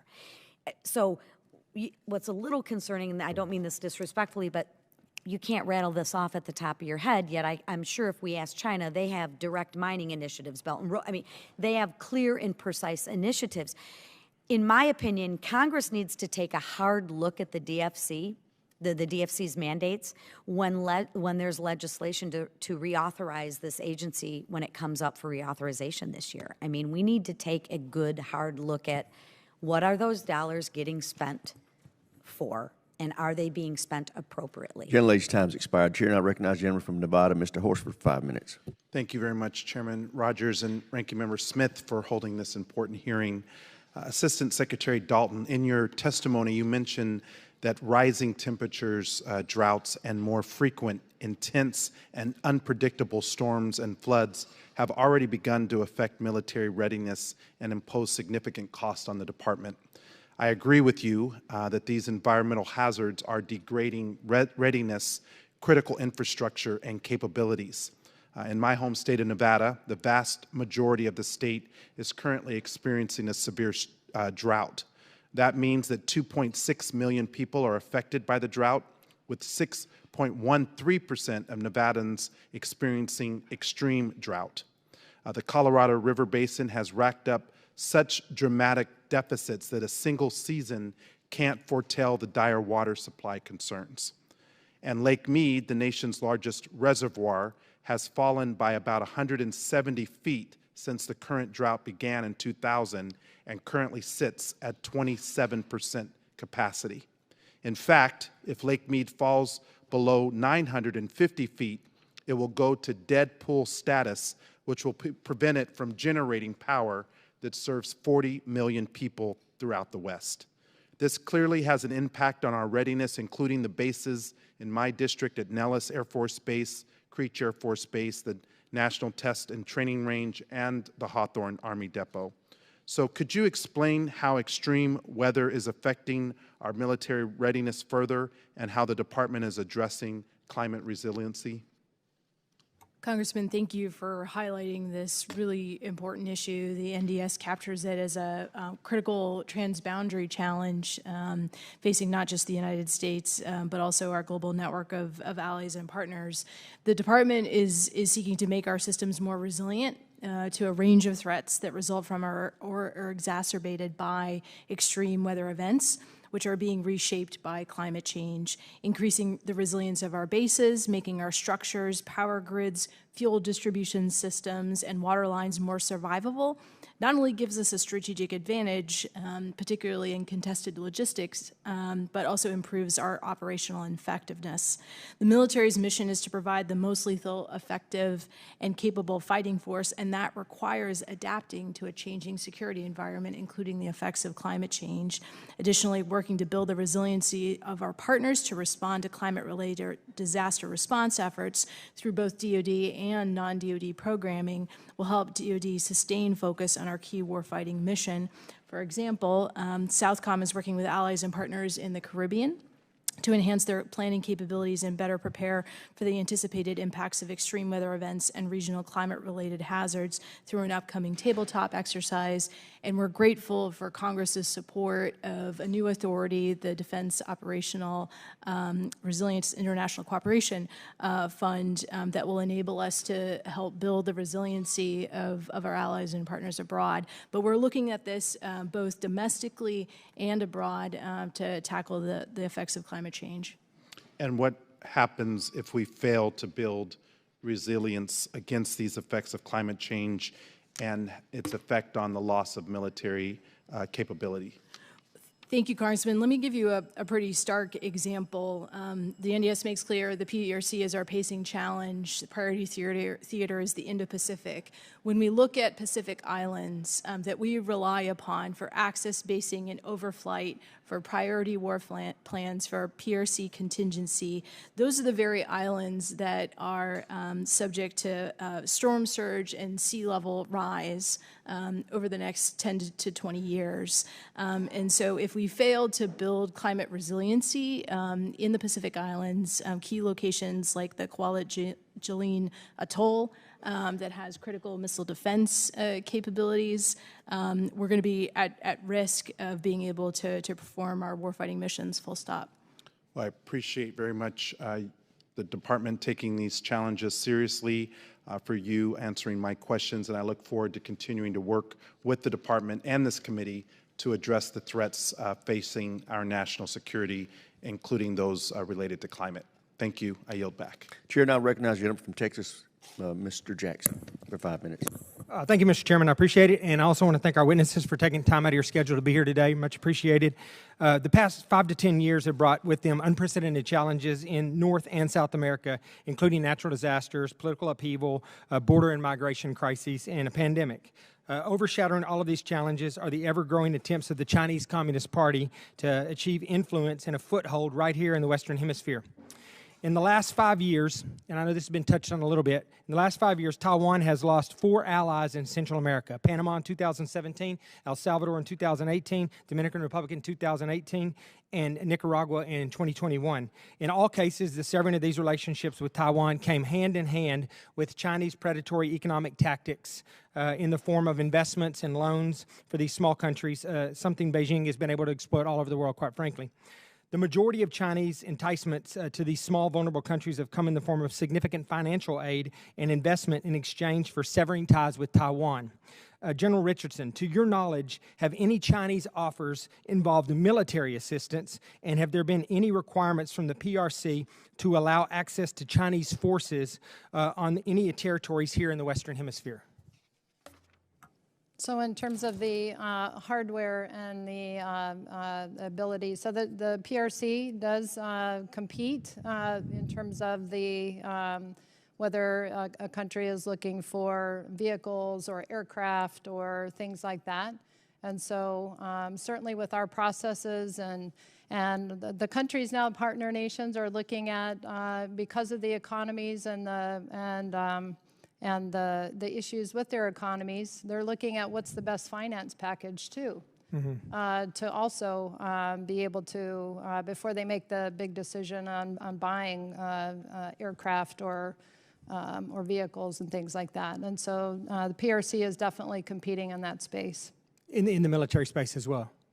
And in terms of they're more in the terms of training and education, all expense paid training and education to Beijing and to China for 1 year, 2 year, and even recently found out about a 4-year program. But to date, really no big plans for installations, ports, things of that nature that we see going on right now in Africa and other places? I would say what the PRC is doing now, sir, is setting the theater, is what I call it, or setting the table for these state-owned enterprises that come in and could be used for dual-use capability for the military in the future. So while we don't have any bases right now from the PRC, I would say that that is something that will eventually happen possibly 7, 10, 15 years from now. Yes, ma'am. Thank you. That makes sense. Thank you. As we've discussed today, some of our most sensitive, vital, and advanced defense platforms rely heavily on certain ranges of the spectrum. China also relies on the spectrum for its defense apparatus. However, here in the United States, our spectrum usage and allocation system is currently somewhat in flux, and there's a lot of debate on how we're going to ultimately resolve this. General VanHerck, do you believe that China is exploiting our spectrum allocation in the dilemma that we're currently going through regarding this spectrum? And are they making significant advances beyond our own capabilities? If so, do you believe that we can make up our losses on this issue? And how do you suggest we recapture the high ground on spectrum? Congressman, I don't have any direct evidence that China is exploiting the electromagnetic spectrum. I would say that that would be their intent if they could, the way they exploit everything else. I believe that what we need to do with regards to spectrum is not look at it from only a commercial aspect, a sale, but a national security aspect, and ensure that all decisions with regards to spectrum look and assess the impact to national security, the ability to accomplish all of our national security missions. Yes, sir. Thank you. One last question. In Europe, we operate in a theater with many allies possessing military capabilities and technologies. We rely on knowing that when deterring aggression or stopping bad actors there, we have capable, competent, trained forces with whom we can work side by side with. Southcom, by contrast, operates in an area of the world where we're just kind of discussing to some extent that is often still developing and lacks institutional knowledge and defense means and resourcing that many of our European allies have. General Richardson, how does Southcom manage the distinct power and resource imbalance between the U.S. and our Southcom AR allies when it comes to ensuring U.S. strategic interests in South America and the EUCOM NATO model are different from what we face in this command? So, Congressman, I'm happy to report that we just last spring, myself and the other allies that operate within the region signed a Western Hemisphere framework. And that's really a non-binding agreement, but it's a commitment to work better together, to share information. And as we are getting after integrated deterrence and team democracy in the Western Hemisphere, that's really what that's about. Chair, now I recognize the gentleman from Nebraska Thank you, ma'am. for 5 minutes. Thank you to all three of you for being here today. It's great to see General VanHerck, who I've had the honor of working with in the past, and thank you, General Richardson, for visiting yesterday. I want to clarify with General VanHerck some of the news reporting on the Chinese reconnaissance balloon. Some of the news reports claim that the citizens of Montana detected the balloon, which then led the military to brief the president on on the location of it and what was going on. And the reporting indicates that was the first the president had heard of it. Is that the case? Did we wait until citizens detected the balloon before we briefed the president on the balloon status? Congressman, I can't answer that question because I didn't specifically discuss that with the White House. I can tell you that on 27 January, I made the department aware, and when we detected it with radar on the 28th of January, again, I made them aware and made my assessment that there was no hostile intent, that being maneuvering to seek an offensive advantage or hostile acts such as dropping weapons, and I provided that to the department. I was just a little worrisome that it sounds like in some of the reporting that the president wasn't going to be briefed, but the fact that citizens saw it triggered, the briefs to the president. So that would be my concern. I'd like to follow up too on your comment on the mid-band frequency spectrum. You mentioned earlier that the auction of the part of the spectrum that our radars operate in that area would have a significant impact on your mission. If the science indicates that it's possible to effectively share the spectrum in these frequency ranges, would that reduce the risk to your mission, or should we be even more cautious and not go down that path at all? Yeah, Congressman, ultimately it's a policy decision. With regards to sharing, I'm agnostic to the solution. We just need to understand the impacts of any sell-off on national security and defending our homeland. Thank you. And General Richardson, Brazil's a rising power. How do you characterize our two countries' relationships? How's it trending? And what can we do to involve Brazil more in the world's leadership of standing up to authoritarian regimes and being part of the free nations? Continue to engage, Congressman. We have a foreign liaison officer at United States Southern Command, the second one from Brazil.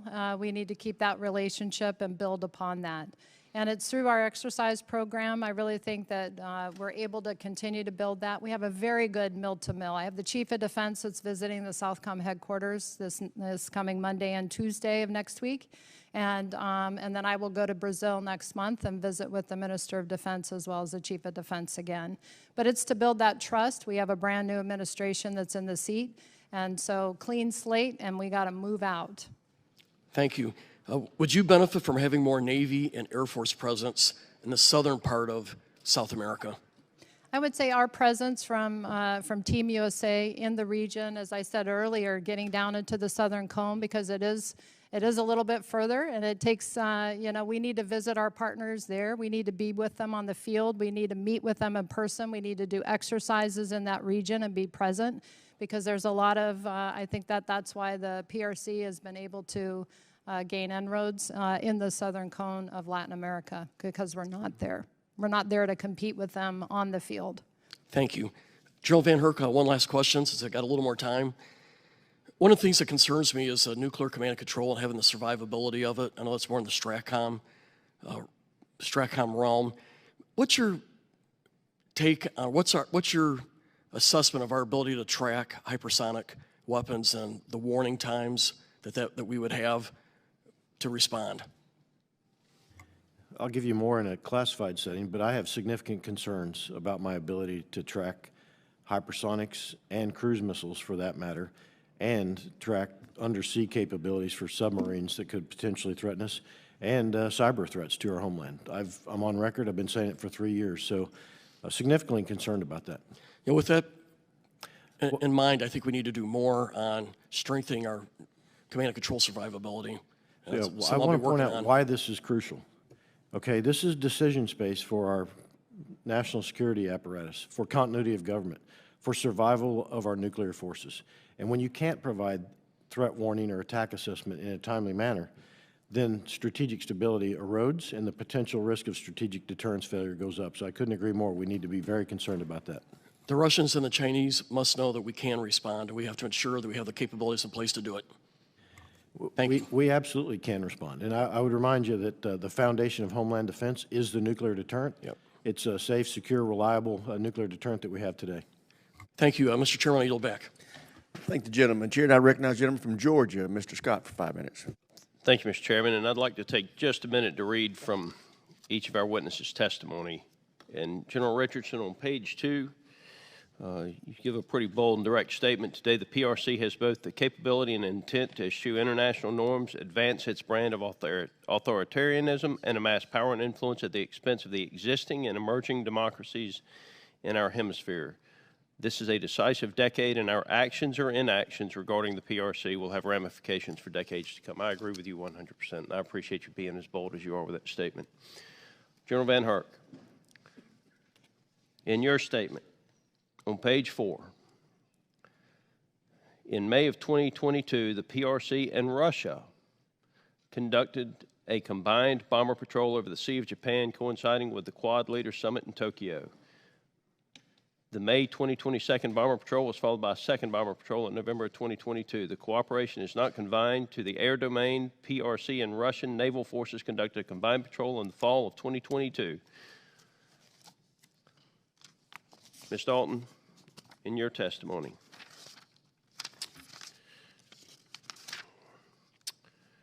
in the NDS, the Secretary directed the Department to act urgently to sustain and strengthen U.S. deterrence with the People's Republic of China as the pacing challenge for the Department in Russia. A stark example of these challenges, pushing a little forward, was recently brought to the attention of the American people and the world when the PRC irresponsibly entered our sovereign airspace with a high-altitude balloon. We know with certainty they intended to surveil sensitive U.S. military and critical infrastructure sites. I would have changed one word and put intentionally maybe instead of irresponsibly. But I think your statement is very direct as well. And General VanHerck, I appreciate you giving specific examples of the alliance between China and Russia. Mr. Alfred, I believe it was earlier, or Alfred, said, how do we get America to wake up? Less than 14 days after China flew that balloon across the United States of America, Ford Motor Company, one of America's most iconic brands, announced a multi-billion-dollar partnership with Communist China's CATL for battery technology. Are you aware of this? Are y'all aware of this? I'm not aware of that, Congressman. Yeah, okay. I hope you'll look at that. Less than 15 days. Now, I've thought about whether or not this was the right action or not, because I don't like the heavy hand of government, but every now and then it needs to be used. And I'll tell you something. Someone at that Pentagon needs to have enough brass to pick up the phone and call Ford Motor Company and tell them that the DOD will not purchase any vehicle that has that communist Chinese technology in it. Now, I don't have a choice as a consumer. When I go to a Home Depot and I want to buy a power tool, every tool is made in China. The American citizens can either walk out of that store without a power tool or they can buy one made in China. But I'm going to tell you something. The DOD budget's big enough that we can correct this action. We should have started correcting this a long time ago. Now, Vietnam. Vietnam, we lost 58,000 Americans in almost 20 years, if I'm not mistaken. Over 100,000 overdoses this last year in the United States of America. You have all testified that China is indifferent and not willing to help us with this. Is that correct? Congressman, I did say that. They're turning a blind eye to the precursors. Turning a blind eye to the deaths that we have. I apologize if the rest of you didn't say it, but it's pretty much the consensus of our intelligence community, our military community, is China could help, but they won't. Corporate America's got to step up to the plate and help us stop this. And I will tell you, it's time for the heavy hand of government to pick up the phone and call Ford Motor Company and say, you developed those batteries with China? and we're not buying any of your battery-powered vehicles through the Department of Defense. With that, I yield the remainder of my time. We can do that statutorily. I think I'll help you with that. I'll help you with it. Now Mr. Chairman, I plan to. Now we've got the gentleman from Indiana, Mr. Banks, for 5 minutes. Thank you, Mr. Chairman. General VanHerck, how many times have you specifically briefed the President of the United States about the situation at the border? Congressman, I have not personally briefed the President of the United States. Has the President of the United States requested a briefing from you about the situation at the border? Not that I'm aware of. Are you surprised by that? No, not necessarily. He works closely with, obviously, the Secretary and senior leaders, but I'm not necessarily surprised.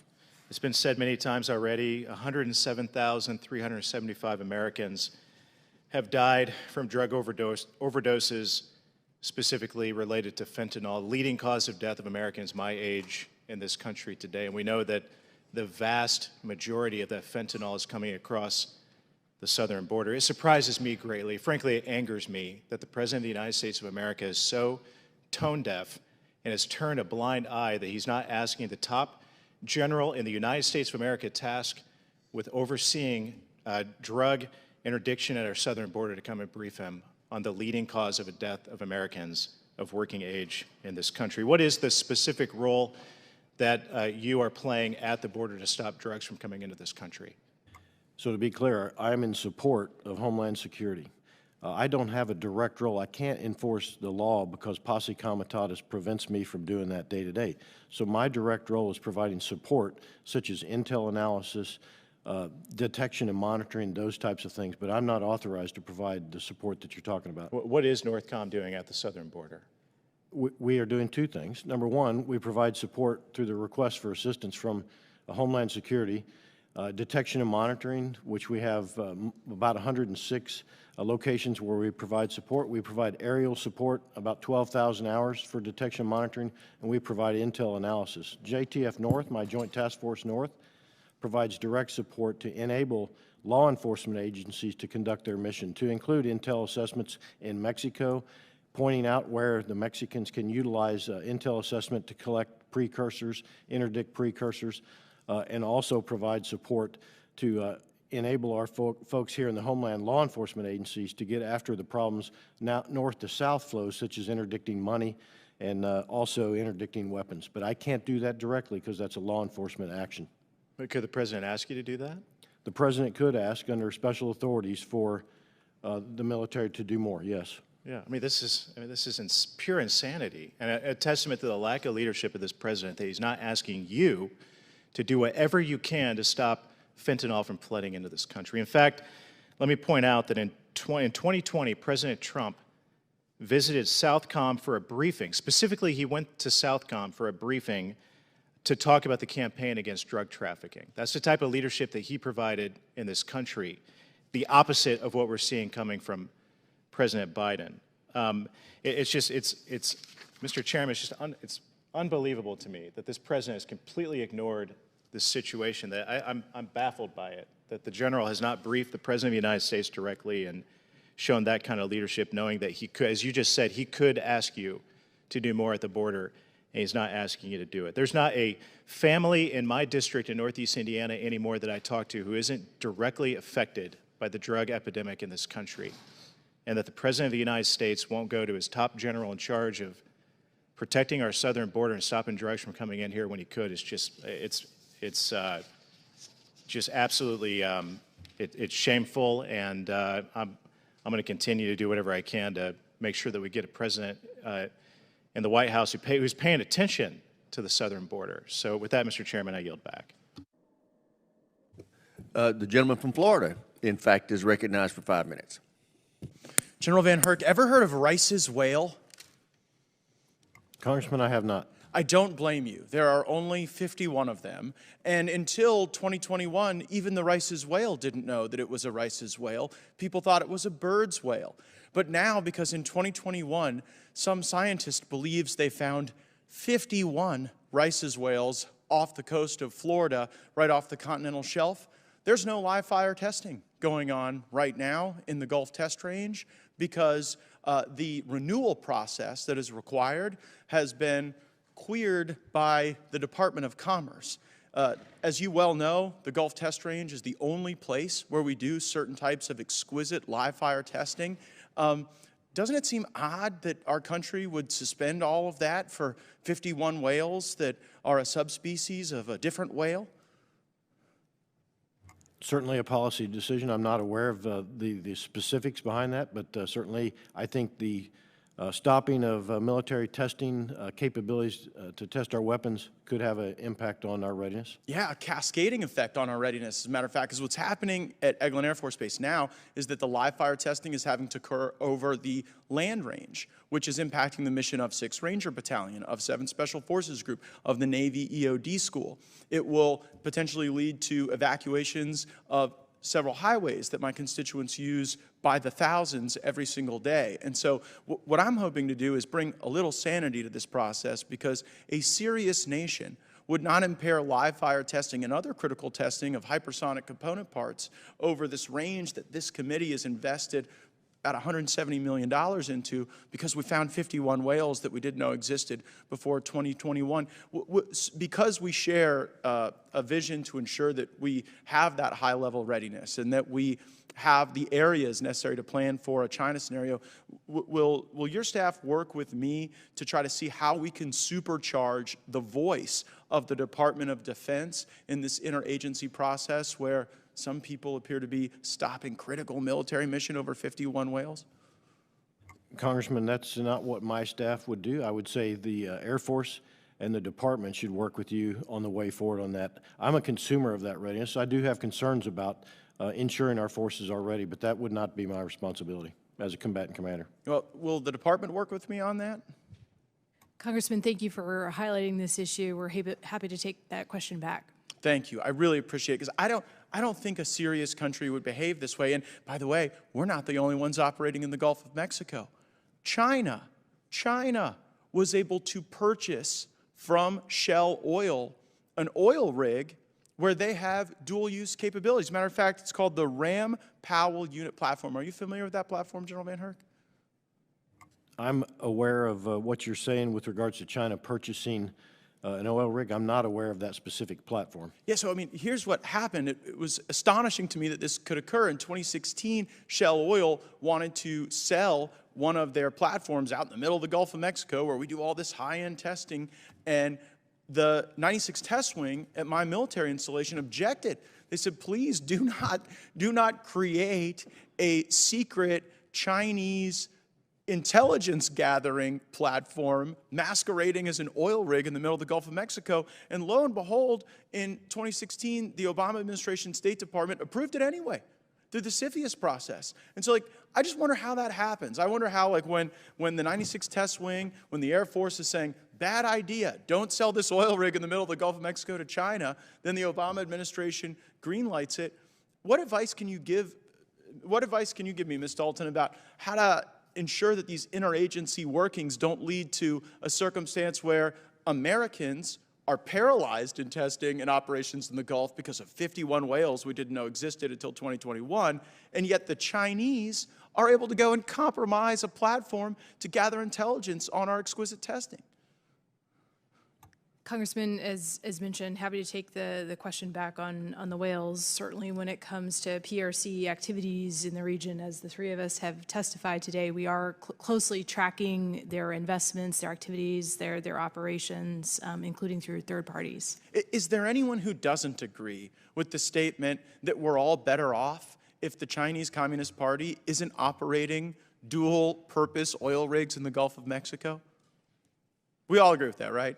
No one's like, you know what, we need to think twice and maybe be more accommodating to the Chinese. Well, I would say, let's not be so accommodating to the Chinese, let's not be so accommodating to the whales, and let's get back to the great mission that I know you all believe in. Thank you, Mr. Chairman. I yield back.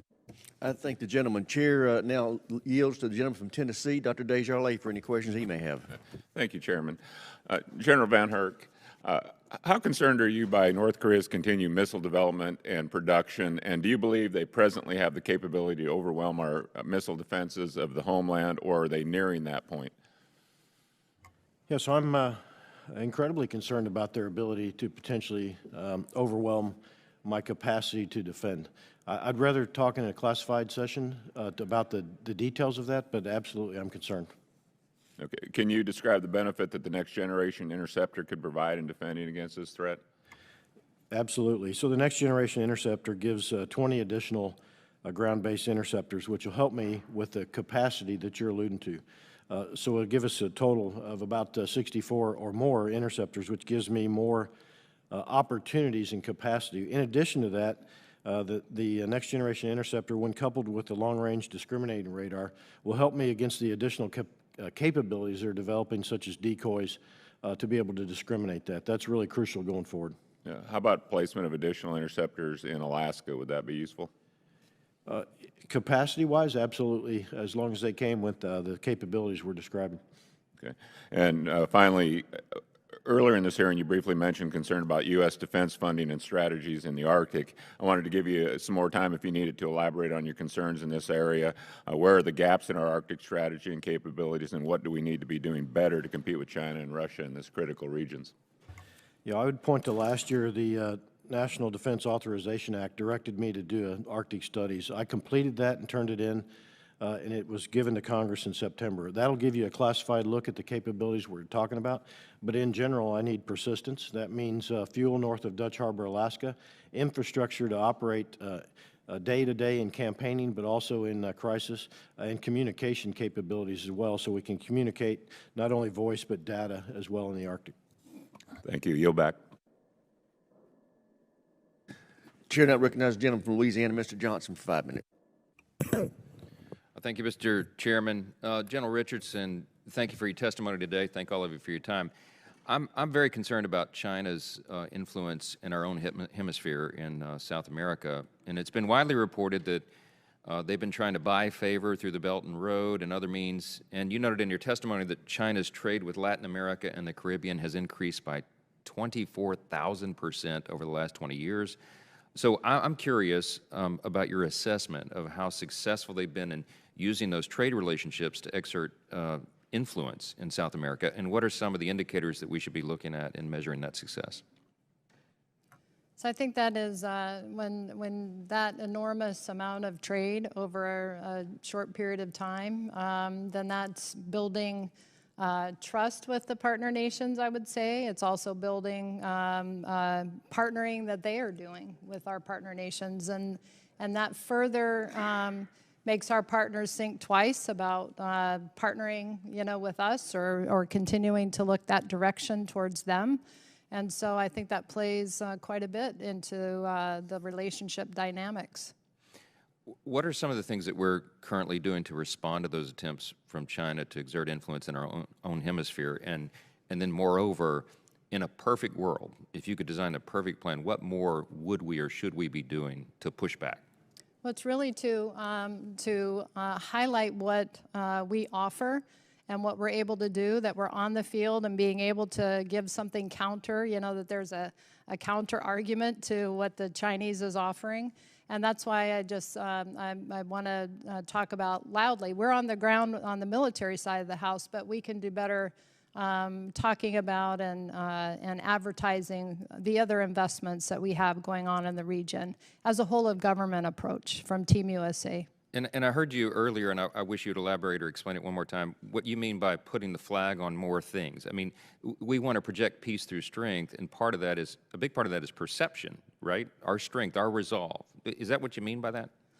It is, and the private sector is a very important piece of this, and they're busy at work investing. But I would say we shouldn't be so modest that we should advertise what Team USA is doing through all the instruments of national power. We should be advertising what Team USA is doing, because we are much more prevalent in the region than we're given credit for. I love that. Ronald Reagan used to remind us we should paint with bold colors and not pale pastels, because weakness invites aggression, and that's what, in our view, what is happening right now. General VanHerck testified a few moments ago to Mr. Banks' questions about the very limited support, obviously, that Department of Defense is providing at the southern border, and I wanted to ask Secretary Dalton about that just a little bit more.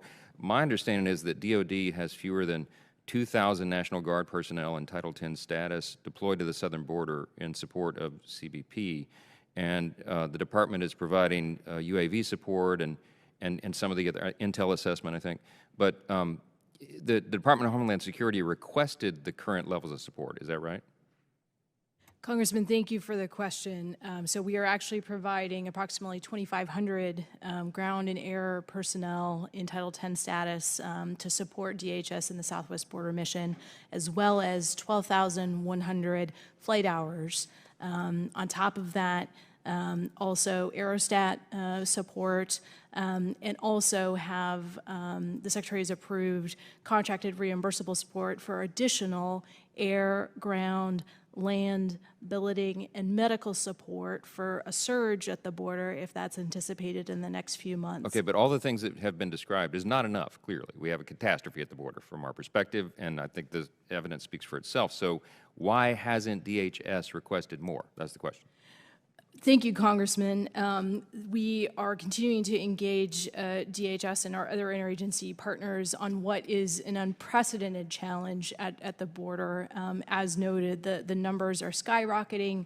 We are all very conscientious of the likely lifting of Title 42 in May, and there are concerted interagency efforts to get after this challenge. As General VanHerck mentioned, this is principally a law enforcement function.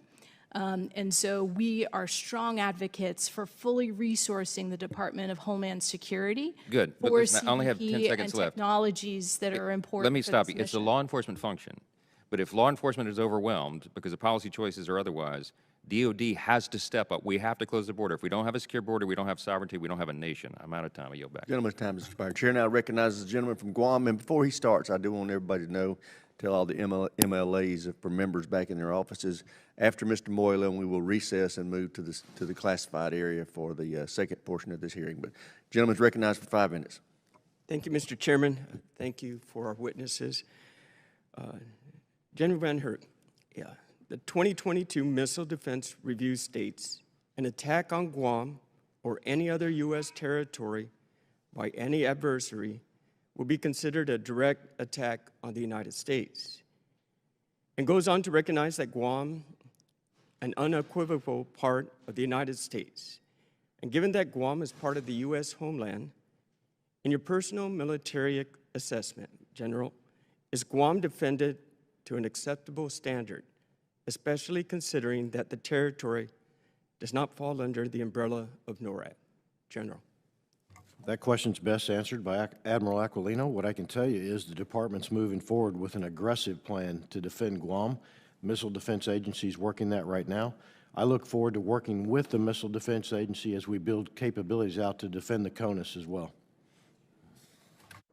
And thank you, General. And then just in your opinion, could you please highlight some resources that you would feel important to have defending the entire U.S. homeland, including Guam, such as the over-the-horizon radars? Yeah, so the over-the-horizon radars are crucial for domain awareness. And applaud Congress and the department for funding those in FY23. As we go forward, we'll need a little bit more funding. I look forward to seeing the budget in 24 as it comes out here.